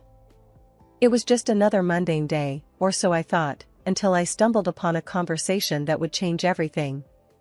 There I was, passing by the slightly ajar door to Alex's office, when their voices caught my attention. It was Alex and his mother, Judy, and they weren't just chit-chatting. The tone was serious, heavy with intent. I'm telling you, Mom, I can't do this anymore. It's not just about the kids, I've lost all feeling for Emily. It's like we're roommates, not husband and wife. Alex's voice, strained and tired, floated through the gap. Judy's voice, ever so sharp, replied, Well, of course, you feel that way. She's not given you a child, and let's be honest, what else has she brought to this marriage? But let's not be hasty. My 70th birthday is coming up, and we wouldn't want to miss out on a generous gift from her, now would we? The cynicism in her voice was like a knife twisting in my gut. They were plotting against me, using me until they deemed it convenient to throw me aside. And after we get a nice, expensive gift, we can kick her to the curb, right? Alex said, his voice cold and calculating. Exactly, dear. Just bide your time a little longer, Judy confirmed, her voice dripping with malice. I stood there, rooted to the spot, a mix of shock and anger boiling inside me. They were planning my exit from this family as casually as one would plan a grocery list. The hurt was deep, but it sparked something else in me, a burning desire for revenge. They thought they could use me, discard me at their convenience? I'd show them I wasn't just some pawn in their twisted game. A few days later, during a family dinner that felt more like a farce than a meal, Judy brought up her upcoming birthday. With the same smirk that I had come to despise, she leaned in and asked, So, Emily, dear, what are you planning for my birthday? Something special, I hope. I met her gaze, my face a mask of calm. Actually, Judy, I was thinking of throwing you a dinner at the city's most luxurious restaurant. A night you won't forget." Her eyes lit up with greed, and she exchanged a quick, satisfied look with Alex. They thought they had me cornered, but little did they know, I was already 2 steps ahead. "Oh, Emily, that sounds delightful. Just close family, you know." "Keep it intimate," Judy said, her voice oozing fake sweetness. "Of course, Judy. It'll be our pleasure," I replied, the words tasting like ash in my mouth. The weeks leading up to Judy's 70th birthday felt like a slow march towards D-Day. Every smirk from her, every indifferent shrug from Alex, fueled my resolve. The plan was simple yet bold, just like the movies: host a lavish dinner at the city's most luxurious restaurant under the guise of a loving gesture, then drop the bombshell. But, like any good plot, the devil was in the details. The night before the party, the tension at home was palpable. Alex, oblivious to the storm brewing, was casually lounging on the couch, scrolling through his phone. "Everything set for tomorrow?" he asked, not looking up. "Oh, you could say that," I replied, my tone light, belying the turmoil inside. The day arrived, and as guests started to fill the opulent dining room reserved for Judy's celebration, the air was thick with anticipation. My heart raced, not from nerves, but from the adrenaline of what was about to unfold. Judy, ever the queen bee, basked in the attention, lavishing in the luxury of her surroundings. "Oh, Emily, you've outdone yourself. This place is exquisite," she exclaimed, her voice loud enough for nearby tables to hear. As we all settled in, the meal proceeded with the kind of forced merriment that comes with such family gatherings. Laughs were shared, stories exchanged, and then, as the dessert plates were cleared away, the waiter approached with the final act of the evening, the bill. He leaned in, discreetly informing us the dinner cost was $3,000. Without missing a beat, I handed over my card, the gesture unnoticed by most. It was then Alex, with a smirk that didn't reach his eyes, decided to drop his bombshell. "Emily, I think it's time everyone knew. I'm tired of this, of us. I want a divorce." The words hung in the air, a toxic cloud that seemed to suffocate all other noise in the room. Before I could even process the full weight of his statement, Judy piped up, her voice sharp and unforgiving. "Well, then. Since that's out in the open, I think it's best you leave, Emily. We're celebrating family tonight, and well, you're no longer part of it." The room went deadly silent. Every eye was on me, waiting to see how I'd crumble. But I didn't. With a calm I didn't feel, I stood, nodded, and walked out without a word. The cool night air hit me like a slap as I made my way home, the finality of everything that had happened washing over me in waves. By the time I reached his apartment, a plan formed.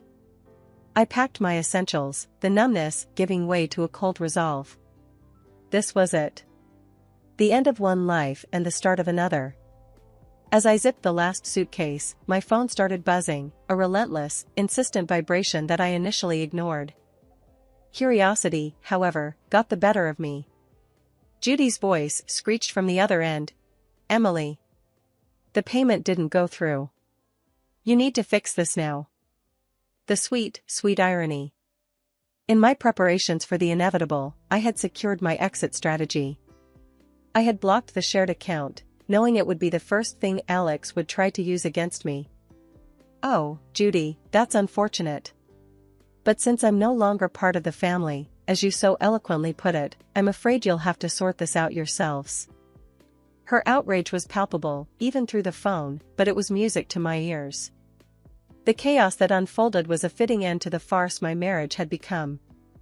Reports came through the grapevine of the restaurant staff demanding payment, of Judy's escalating tantrums, and eventually, the arrival of the police to calm the storm she had become.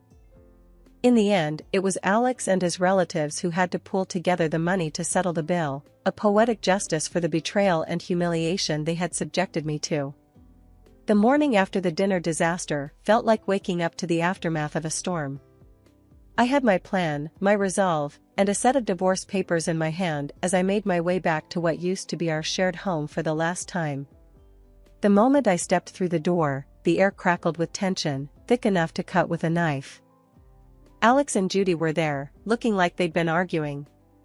The sight of me seemed to unite them in hostility.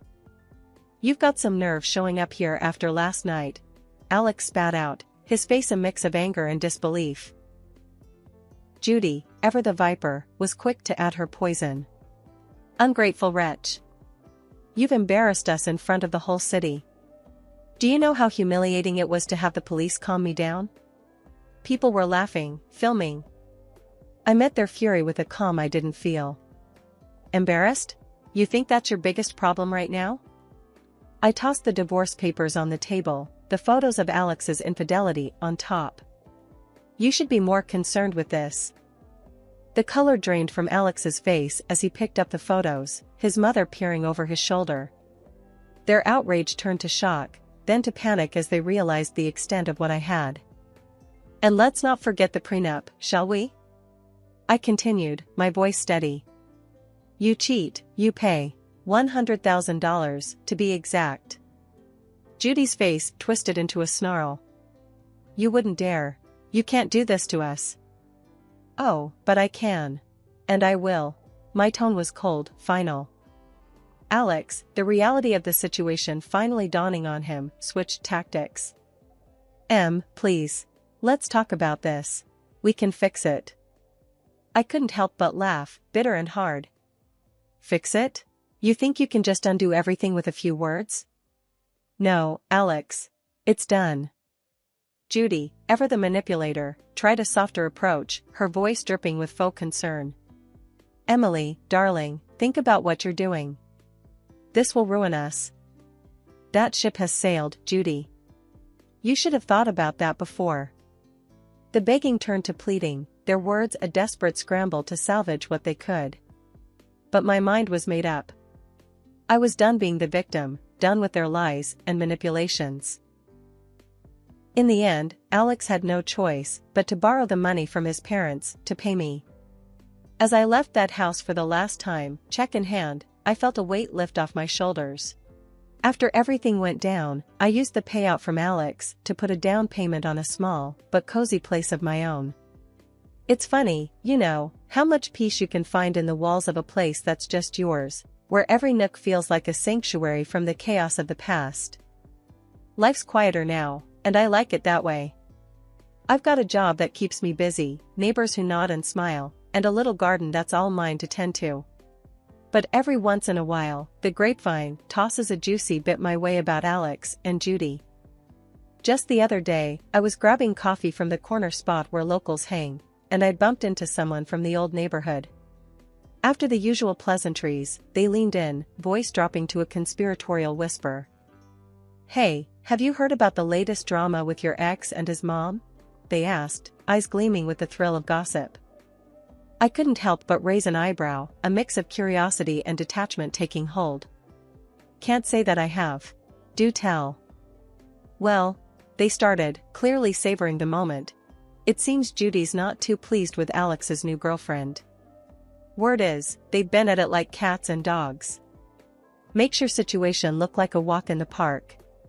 The conversation moved on, but as I walked away, coffee in hand, I couldn't shake the feeling of utter relief. There was a time when news like that would have sent me spiraling, but now? Now it was just another piece of someone else's story. These days, my biggest concern is whether my tomatoes will ripen before the squirrels get to them or if I'll ever get the hang of yoga without looking like a newborn deer on ice. Life's simpler, quieter, and infinitely sweeter on this side of chaos.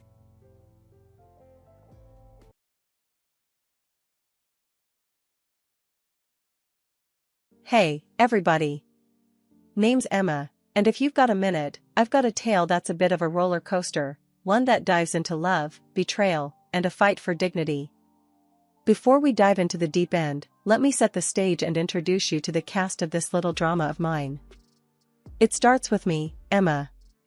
Born into what many would call privilege, with a silver spoon and all that jazz. But despite the cushy start, I was raised to value hard work over handouts. My dad's the king of the engine additive world, a self-made man who turned a niche into an empire. Mom's no slouch either. She built a beauty salon empire from the ground up, making her name synonymous with style. Their divorce when I was 19 could have been messy, but they kept it classy, splitting everything down the middle while somehow maintaining a friendship. Dad stayed single, content with his business and bachelorhood, while Mom remarried but didn't expand the family beyond me. Enter Jake, stage right. My husband, or as I've come to think of him, the catalyst of my personal upheaval. We got hitched when I was fresh out of college, after I landed a job teaching music to kids with more energy than sense.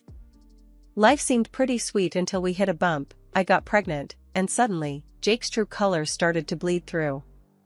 One lazy Sunday, sprawled on the couch with his feet up, Jake casually lobbed the grenade into our life. "Emma, babe, why don't you just quit your job? Stay at home with the baby. We'll manage." I nearly choked on my tea. Quit my job? Jake, you know we can't afford that on your salary alone. Plus, I love my work. He waved a hand dismissively, a smirk playing on his lips. Come on, Em. It's not like we're ordinary folks. Your dad's loaded. A little help from him, and we're golden. I felt my blood boil. That's not the point, Jake. I'm not tapping into my parents' wealth for our day-to-day. We agreed to live within our means. But Jake wouldn't let it go. Over dinner, in front of his parents no less, he brought it up again. Emma's considering taking some time off work, you know, with the baby coming and all. His mom, Carol, a woman with a sharp tongue and an eye for advantage, jumped in. Oh, that's wonderful. With Emma's family, you two don't have to worry about a thing.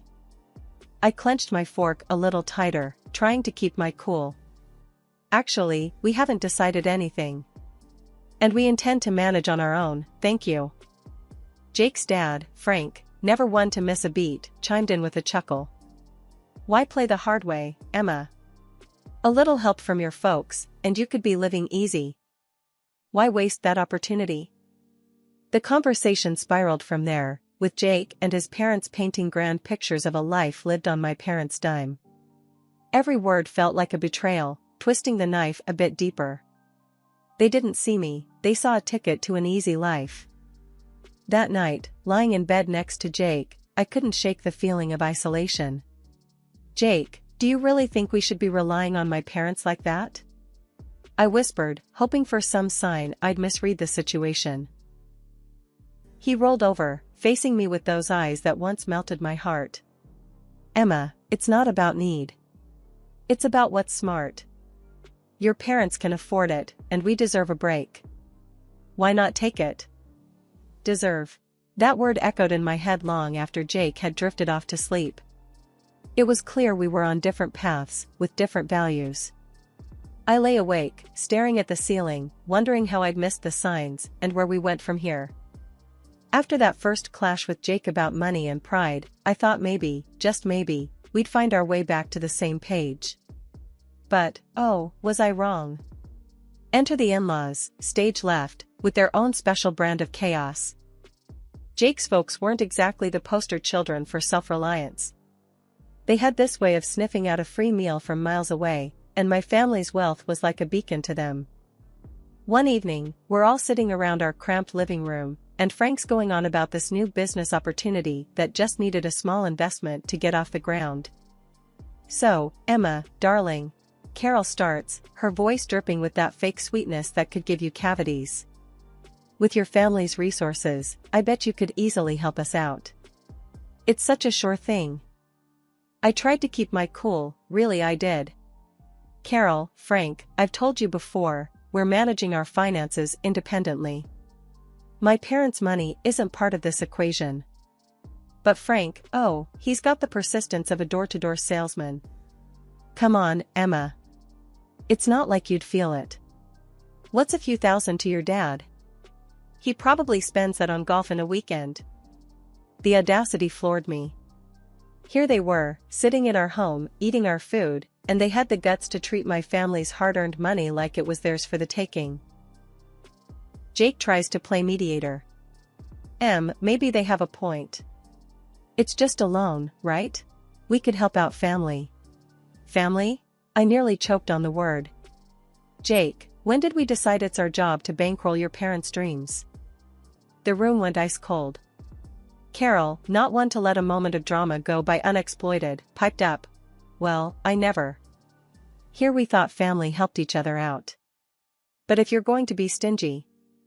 Stingy? Now, I was seeing red. Working for what you have isn't being stingy, Carol. It's called being responsible.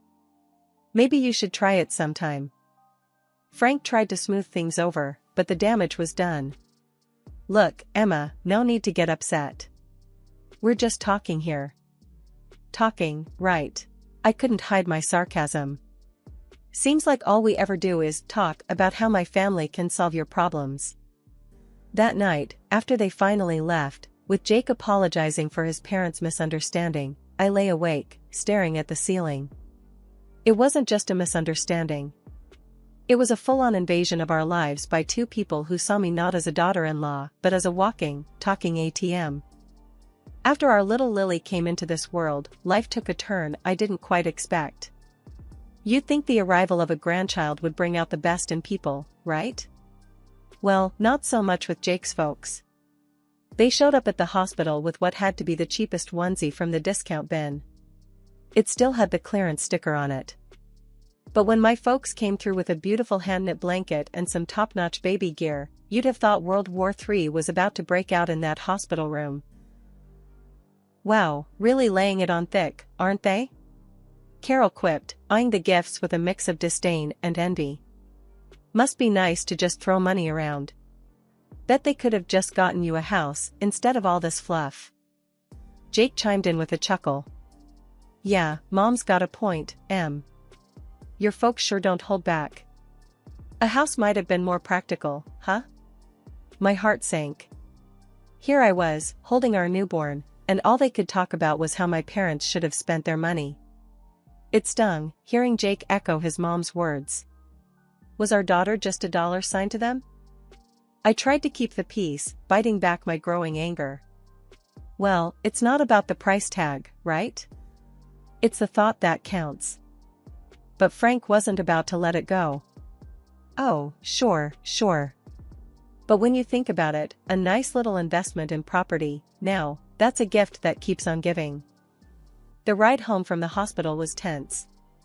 Jake tried to smooth things over, saying his parents were just old-fashioned and didn't mean anything by it. But the seed was planted. Doubt started creeping in about why Jake really married me. Was it love, or was my family's bank account the main attraction? A few weeks later, during one of their unsolicited visits, Carol brought it up again. We were all crammed in our living room, Lily fussing in my arms, and Carol couldn't resist a jab at the new stroller my mom had bought us. Must be nice, having your folks shower Lily with all these expensive toys and gadgets. Though, a contribution to a house fund would have been more useful, don't you think, she said, her voice dripping with that passive-aggressive tone I'd come to dread. Jake, sitting beside his mom, nodded. Actually, babe, we've been talking. Maybe your parents could help us out with a down payment instead of more baby stuff. Makes sense, right? I was floored. Not only were Jake's parents relentless, but now Jake was on board with turning our daughter's birth into a bargaining chip for financial gain. It felt like I was living in some twisted reality where love and family meant less than material wealth. Is that what this is about for you, Jake? Using my parents for money? I couldn't hide the hurt in my voice. I thought we were in this together, for better or worse, not for richer or poorer. Jake looked taken aback, but Carol just sniffed. Well, when your wife's parents are rich, it's only practical to think about these things. After they finally left, I lay awake, staring at the ceiling, Lily asleep beside me. The realization hit me hard. My marriage, my family, it all felt like a transaction to them. And I was the currency. The last few years have been a roller coaster, to say the least. Lily's grown into a fiery little 3-year-old, full of life and laughter. But life threw us some curveballs that I never saw coming. First, it was Mom. The accident was sudden, a shock to all of us. I was drowning in grief, barely keeping it together for Lily. But Jake? His first question wasn't about how I was holding up. No, it was, so, how much are you getting from your mom's will? It felt like a slap in the face. My mom wasn't even cold, and here he was, eyeing her legacy like a vulture. According to mom's will, I inherited the barbershop chain. I knew nothing about running a business, but Jake was quick to offer his expertise. Babe, let me handle this. You know I've got a knack for business, he said, all confidence and smiles. I was too lost in my grief to argue. So, I let him take the reins, though I made sure the ownership papers stayed in my name. I thought, maybe, just maybe, he could turn things around for us. Then, barely a year later, Dad passed away from a heart attack. Losing both my parents in such a short time broke something in me. I needed Jake more than ever, but all he could talk about was what we'd inherit from Dad. The day after Dad's death, Jake's parents came over. I expected maybe a shred of decency, a moment of respect for my loss. But no, they dove straight into speculations about Dad's wealth. So, Emma, must be a hefty sum coming your way, huh? Frank said, barely able to contain his glee. I saw red. Can you not? For once, just stop talking about money. I shouted, the words exploding out of me like shrapnel. Carol put on her best offended face. Well, I never. We're just concerned about the family's future. No need to be rude. Jake tried to play peacemaker, as always. They're just curious. It's a big deal, you know? A big deal? I echoed, my voice rising. My parents are gone, Jake. And all you and your parents can think about is cashing in? Is that all I am to you? A bank? The room fell silent. The tension was thick enough to cut with a knife. Jake looked at me, then at his parents, and mumbled some half-hearted apology. But the damage was done. I couldn't stand the sight of them, their greed, their complete lack of empathy. Get out, I said, my voice steady, but cold. They left, Carol muttering under her breath, Frank with a scowl.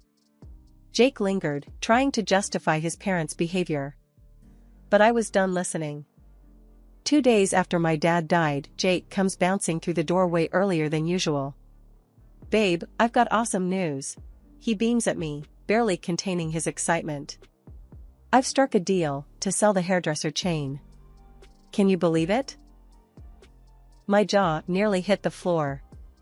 What? You did what without even asking me? I was fuming, feeling a mix of betrayal and disbelief. Before we could really dive into it, his folks showed up, ready to party like we'd hit the jackpot. They brought in this feast from some fancy restaurant and a bunch of brochures that screamed high roller. Carol was all smiles, waving those brochures in my face. Guess what, honey? We've sold the old condo and put down a deposit on a beach house.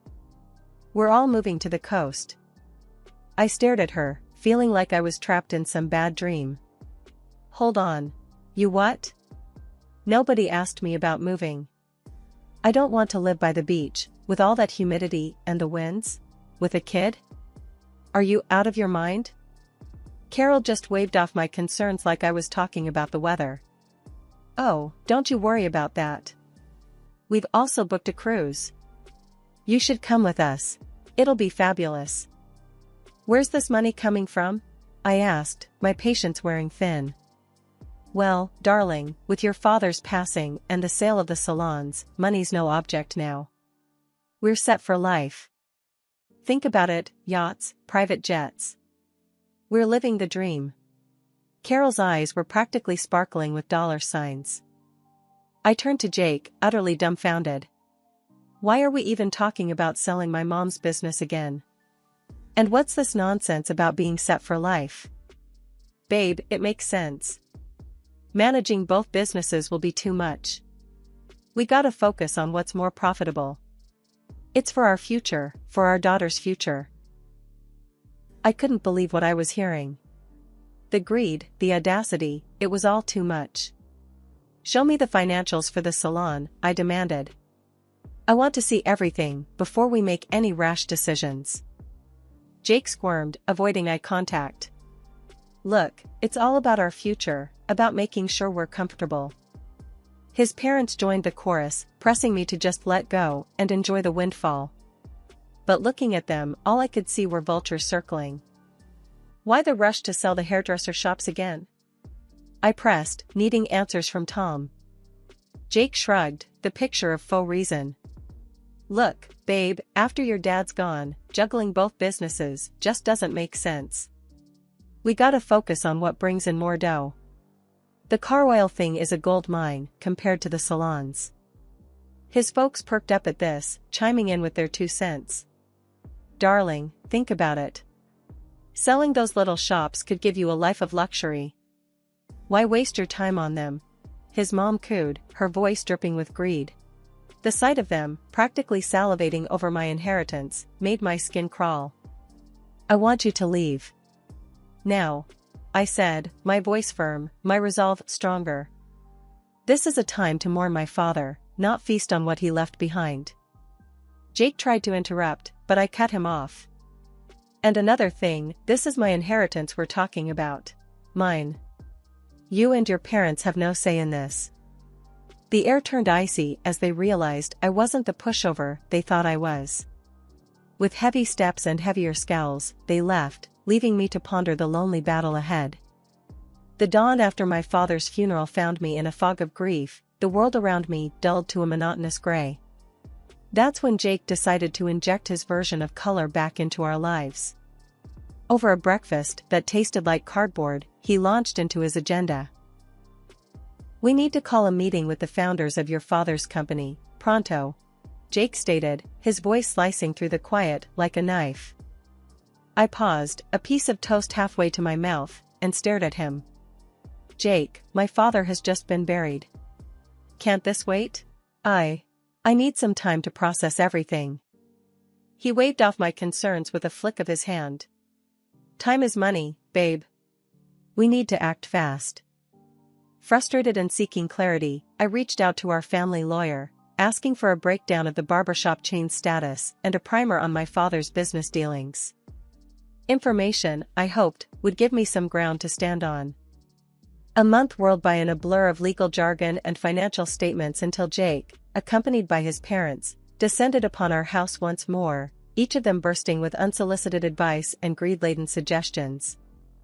Without so much as a hello, Jake dove right in. You know, I've been thinking, I'm the right man to lead your dad's company. The audacity of his claim left me speechless, but he wasn't done. And, I'll need a new car. Something that screams business mogul. The latest BMW should do the trick. Before I could even muster a response, Carol chimed in with her own outrageous demands. The coastal house is nearly ready. We just need to throw in another $300,000, plus some for furniture.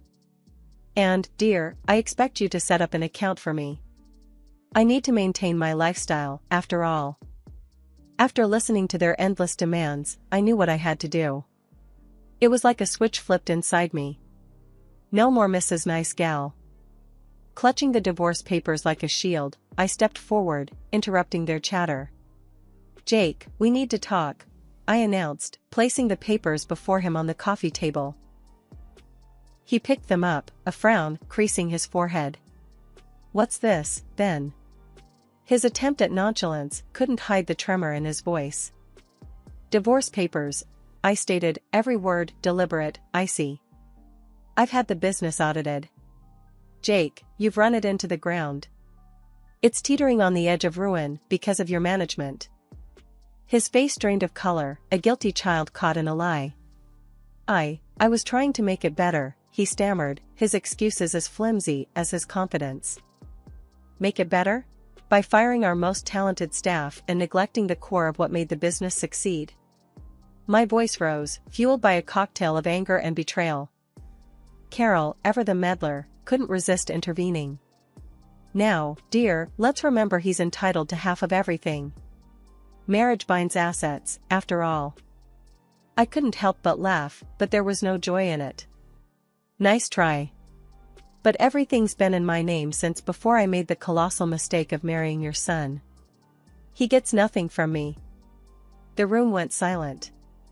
They were stunned, their grand schemes shattering around them. "And another thing," I added, staring Jake down. "You're going to pay back every penny you've cost the business. Every single penny." When the reality of the divorce finally hit Jake, his reaction was to desperately grovel, pleading with me to reconsider. "Please, can't we talk about this? There has to be another way," he begged, his voice cracking with desperation. His parents, not to be outdone in the drama department, launched into their own tearful performance. They lamented about sinking all their funds into the coastal house, a property now hanging by a thread without the next installment. "We're going to lose everything," his mother sobbed, her tears flowing freely. "Please, think of what this means for us." I listened, my heart hardened by their previous actions, feeling nothing but a detached coldness towards their plight. "Sorry, but that's your mess," I stated, my tone unwavering. With a newfound resolve, I guided them to the door, closing it, and this chapter of my life, behind them. In the days that followed, I didn't allow myself to dwell on the past. Instead, I focused on the future, selling the apartment that Jake and I once shared. The sale provided just enough for a quaint, welcoming house that promised a new beginning for my daughter and me. Stepping into our new home, I felt a weight lift off my shoulders, a sense of peace enveloping us in a way that had been missing for too long. The wheels of justice turned slowly but surely, and when they finally caught up with Jake, he was ordered to compensate for the turmoil he'd inflicted on the hairdresser chain. The courts determined that his recklessness had a price, and he was forced to liquidate his share of our old apartment to meet his financial obligations. Watching him being held accountable for once felt like a bittersweet vindication for the hardship he'd put us through. Out of nowhere, my phone rang one day, and on the other end was my former mother-in-law, her voice laced with desperation. "We're in a bind. We need help to buy a place, any amount would help," she pleaded, her audacity leaving me incredulous. I took a deep breath, collecting my thoughts, before responding. "You made your bed," I replied, my tone steady and resolute. "It's time you lie in it." Ending the call, a mix of emotions washed over me, anger at their continued sense of entitlement, but also a profound sense of freedom from their clutches.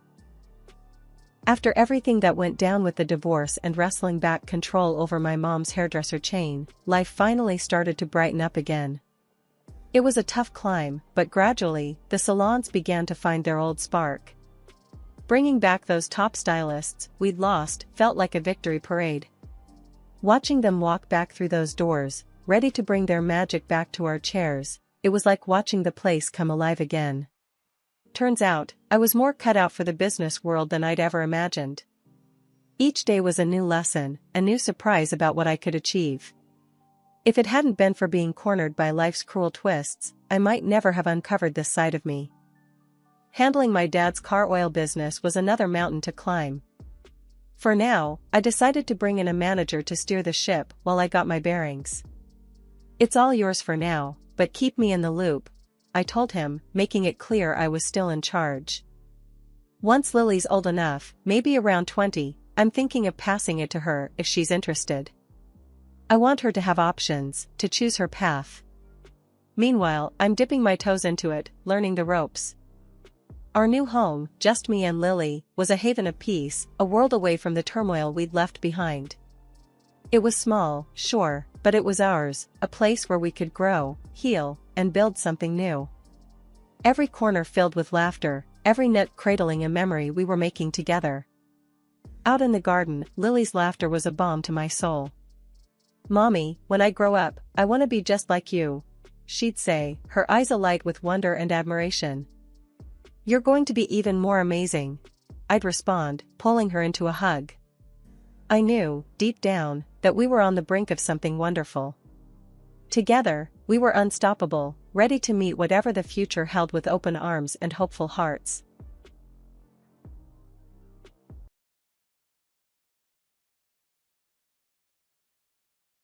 Hey, I'm Kate. My story ain't like the ones you're used to. It's a bit rough around the edges, kinda like me, I guess. See, I was 5 when my dad decided he'd had enough. Just up and left one day. My mom, Clara, well, she didn't take it too well. Can't say I blame her, but I sure as hell got the short end of the stick. Kate, do your damn chores.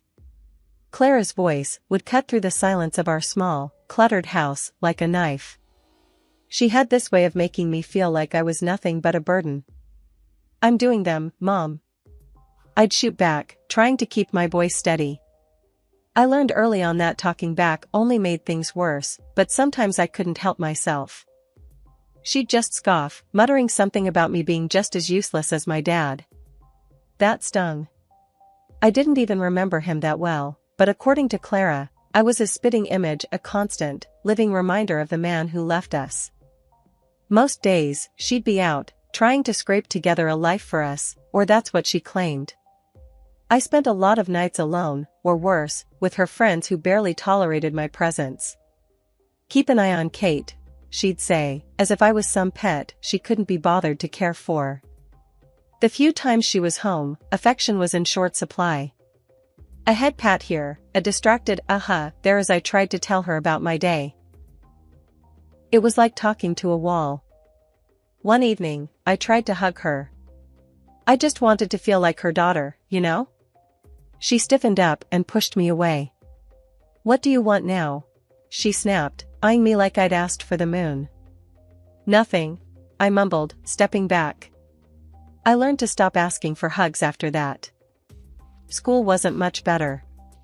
I was the quiet kid, the one with the hand-me-down clothes, and the absent mom at every parent-teacher meeting. Why's your mom never here, Kate? The other kids would ask.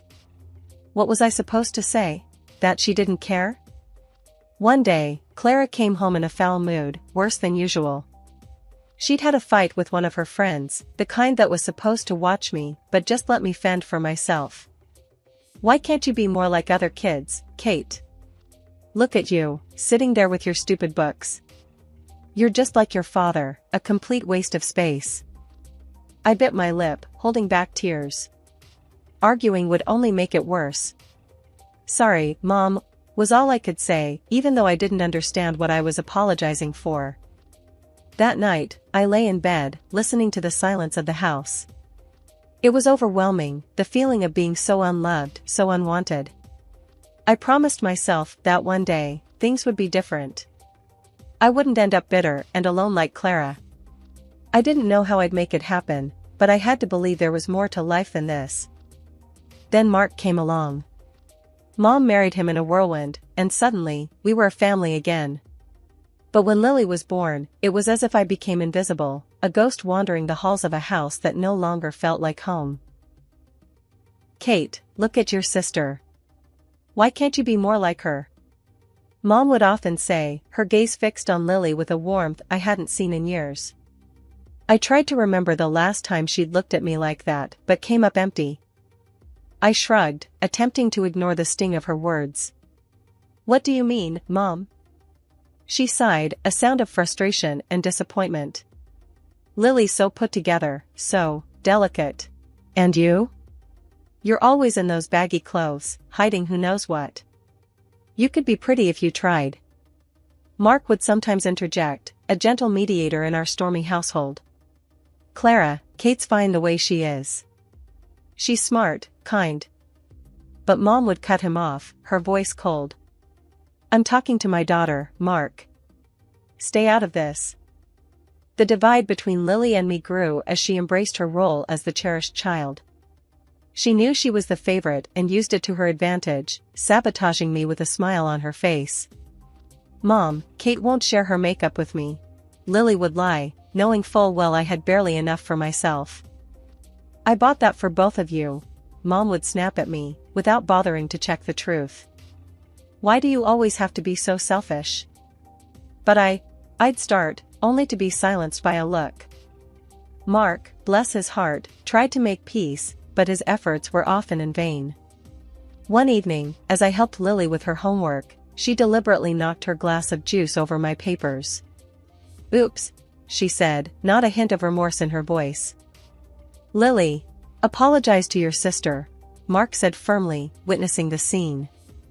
Lily pouted, turning her manipulation skills on. I didn't mean to, Daddy. I'm sorry, Kate. She lied, her apology as empty as her gaze. Mom walked in at the tail end, her eyes darting between us.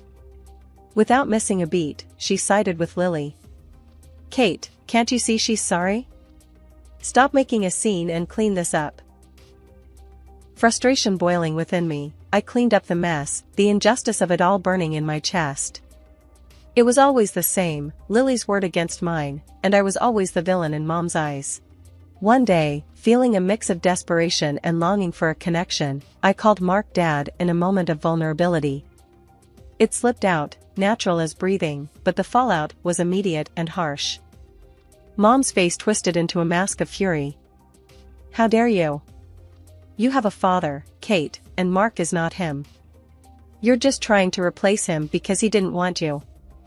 Her words were like a physical blow, knocking the air from my lungs. Mark looked stricken, caught between his wife and stepdaughter, a silent witness to my humiliation. My voice broke, the hurt too deep for tears. I thought. What? That you could just pretend everything's okay? That you could make us a perfect little family? Mom's voice was venomous, each word a pointed dagger aimed straight at my heart. In the end, I retreated to my room, the sound of Lily's laughter echoing behind me. I was the outsider, the unwanted, living in a house divided by favoritism and silent battles. Mark tried to offer solace, but his kindness was a balm on a wound too deep to heal. Growing up wasn't easy, not by a long shot. As I hit my teen years, things at home went from bad to downright miserable. Mom's critiques got harsher, and Lily, well, she was blossoming into a mini tyrant, with Mom as her biggest cheerleader. One afternoon, I was trying on clothes in my room, the door barely cracked open. I could hear Lily's snickers from the hallway. Look at Kate, trying to dress up. Like putting lipstick on a pig, she jeered, not even bothering to lower her voice. I flinched, the sting of her words hitting harder than I wanted to admit. Shut up, Lily. I snapped back, more hurt than angry. Mom's voice cut through the tension like a hot knife. Kate, don't talk to your sister like that. And Lily's right, you know. Those clothes do nothing for you. I stood there, a mix of anger and humiliation washing over me. I wanted to scream, to tell them both off, but I knew it would only make things worse. Mark wandered in, oblivious to the brewing storm. What's all the noise about? He asked, looking between us. Lily's just being her usual charming self, I muttered, my voice dripping with sarcasm. Mark sighed, a look of resignation on his face. Girls, can't we all just get along for once?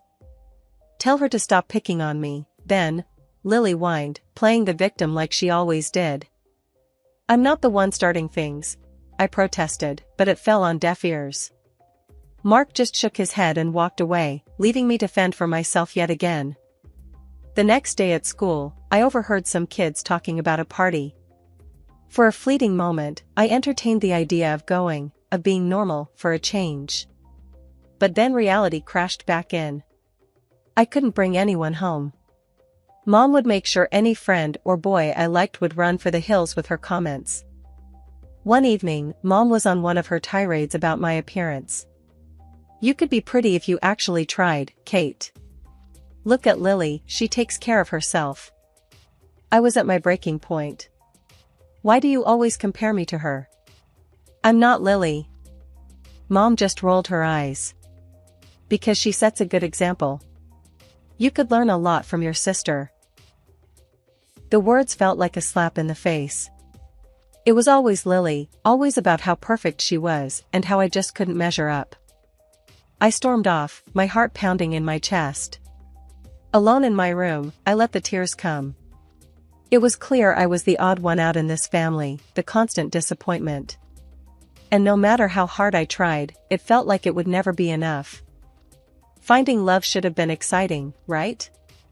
For most people, maybe, but for me, it felt like walking through a minefield blindfolded. After everything at home, I was hungry for a bit of tenderness, something real and warm. But every time I thought I found it, boom, everything blew up in my face. I met Jake at work. He was funny, had a killer smile, and didn't seem to mind my awkwardness. We hit it off, and for a minute there, I thought, hey, maybe this could be it. One night, I decided to bring him home, thinking it'd be safe. Big mistake. Kate, who's this? Mom asked, eyeing Jake like he was some bug she found under the sink. This is Jake, Mom. We work together, I said, trying to keep my voice steady. Jake reached out, all polite and smiling. Nice to meet you, ma'am. Mom just nodded, her smile tight. Once we sat down, it started. It was like she had a radar for my vulnerabilities. So, Jake, Kate's not much of a looker, but she's got a good heart, I suppose. Keeps her room clean. That's something, right? Mom's voice was all sweet poison, her words slathered in fake honey. I could feel my cheeks burning, my heart sinking. Jake looked at me, confusion and pity in his eyes. That look, it just about killed me. Actually, I think Kate's great. Really smart and funny, Jake said, trying to defend me, but Mom wasn't having it. Oh, sure. But you know, boys always gotta be careful. Girls like Kate, they get clingy, think every date means wedding bells. Mom went on, each word a dagger. The evening couldn't end fast enough. Jake left, and so did any hope of us. He was cool at work, but distant. Couldn't blame him. Who'd want to dive into that hot mess? It wasn't just Jake. There was Tom, Darren, and a few others. Different faces, same story. Mom would either scare them off with her warnings, or Lily would do her part, spilling some made-up scandal about me. I stopped bringing guys home after that. Started meeting them outside, but the damage was done. My confidence was shot. Every date felt like a ticking time bomb, waiting for the moment they'd find out about my crazy family and bail. One night, after another failed date, I came home to find Mark sitting in the living room, alone. Rough night? He asked, the TV casting shadows on his tired face. Yeah, you could say that, I replied, slumping down beside him. Kate, you're a catch, you know that?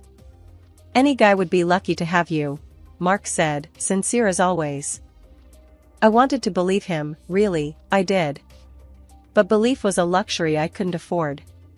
Not with Mom and Lily always there, ready to remind me I wasn't enough. Thanks, Mark. Just gotta keep looking, right? I forced a smile, but inside, I was crumbling. Yeah, keep looking. He's out there, Kate. Someone who'll see you for the amazing person you are, Mark encouraged, his optimism a faint light in the darkness. I nodded, not really convinced, but grateful for Mark's belief in me. Maybe one day, I'd find someone who looked past the mess, saw me, and stayed. Until then, I'd keep searching, hoping for a love that could withstand the chaos of my life. A few years down the road, and here I am, Kate, at 27, carving out a slice of life for myself. I've got a decent job as an economist at this big company, and I've been living in my little slice of independence, a small apartment that's all mine. But the real game changer? Meeting Alex. He's not just some guy, he's the guy. The one I can actually picture the whole till death do us part scenario with. One evening, lounging on my thrift store couch, Alex turned to me, his eyes serious, but kind. Kate, I think it's time we introduce each other to our folks. I mean, if we're serious about this, and I know I am, they should know, right? My stomach did a somersault. Meeting his folks? Sure. My family? That's a whole different ballgame. Alex, you know I'm all in with you, but my family, it's complicated. He took my hand, his thumb brushing against mine. Hey, we all have our brand of crazy at home. How bad can it be? I sighed, spilling the beans about the whole ordeal with Mom and Lily, leaving out no gritty detail. Surprisingly, he didn't bolt. Instead, he squeezed my hand tighter. We'll face them together, he said, and just like that, I felt a bit braver. So, I bit the bullet and called Mark. Out of everyone, he's been a steady rock in the shifting sands of my family drama. Mark, I've got news. I'm seeing someone, Alex, and we're engaged. There was a pause, and then, Kate, that's fantastic. When do we get to meet him?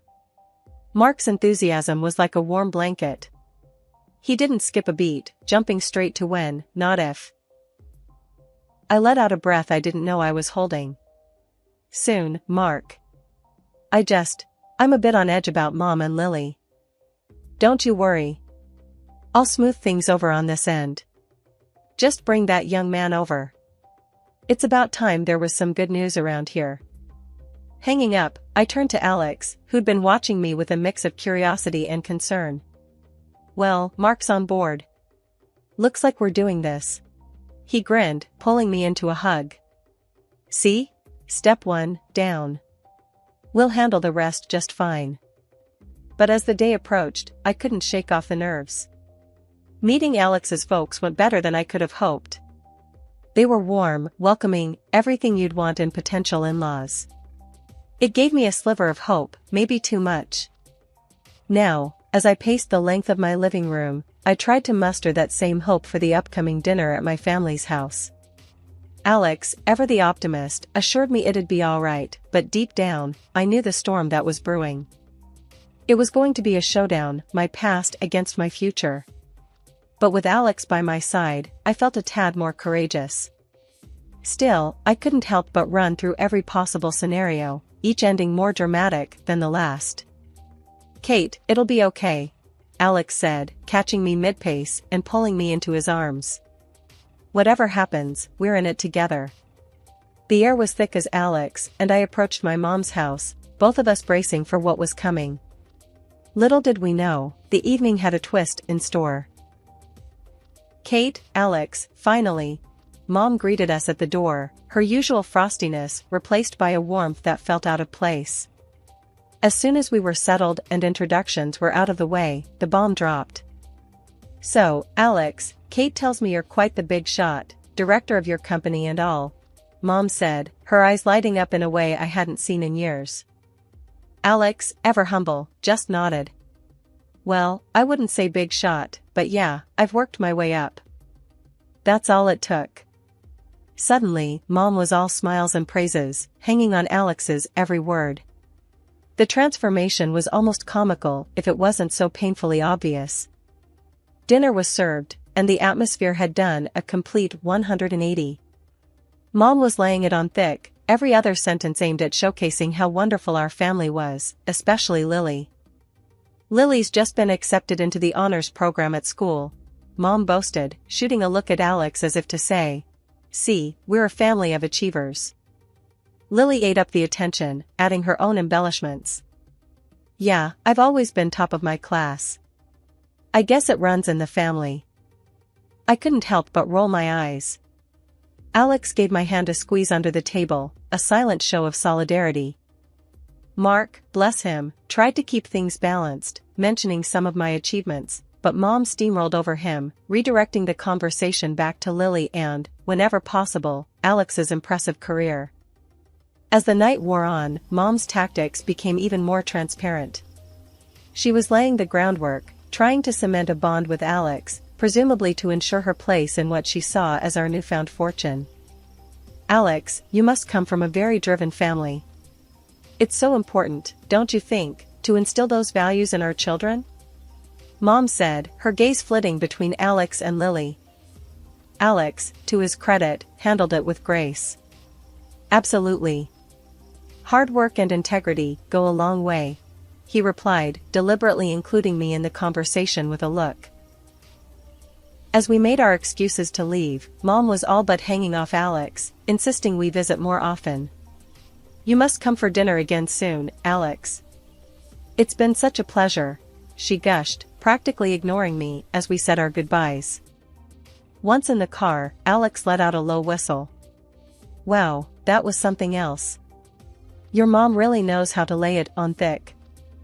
I sighed, leaning back in my seat. Yeah, sorry about that. She sees what she wants to see. Alex took my hand, giving it a reassuring squeeze. Hey, we're in this together, remember? No amount of schmoozing from your mom can change that. The day after the dinner, I was still reeling from Mom's performance when my phone buzzed. It was Alex, and he sounded weird, like he was trying to stay calm but was struggling. Kate, you're not gonna believe this. Your mom, she called me. Alex started, his voice tight. I froze. Called you?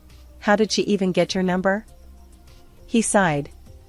Found it on some work documents you left at their place, I guess. But listen, what she said, it's insane. My heart sank. What did she say, Alex? She asked me to leave you. To marry Lily instead. He blurted out, and I could almost hear his disbelief through the phone. I felt like I'd been punched in the gut. She what? The words felt surreal, like we were talking about someone else's life, not ours. Yeah, I know. It's messed up. But Kate, I have an idea.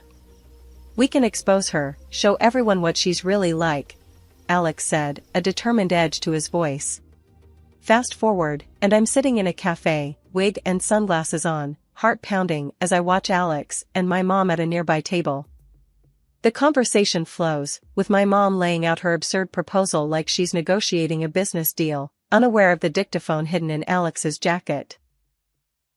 As the meeting wraps up, my mom leaves the cafe, all smiles and confidence. I watch her go, shaking my head. This was a woman I no longer recognized, a stranger wearing my mother's face. Alex joined me, his face a mix of concern and anger. You okay, Kate? I looked up at him, my decision clear. Yeah, I'm okay. Let's go home. We have a wedding to plan. The day had come for truths to be laid bare, for masks to fall off, revealing the raw reality underneath. I walked into my parents' house, not as the Kate they thought they could manipulate, but as someone who had seen through their deceit. As I stepped in, my mom greeted me with a smug smile, one that made my stomach churn. Well, look who decided to show up. Too bad Alex won't be joining us anymore, right?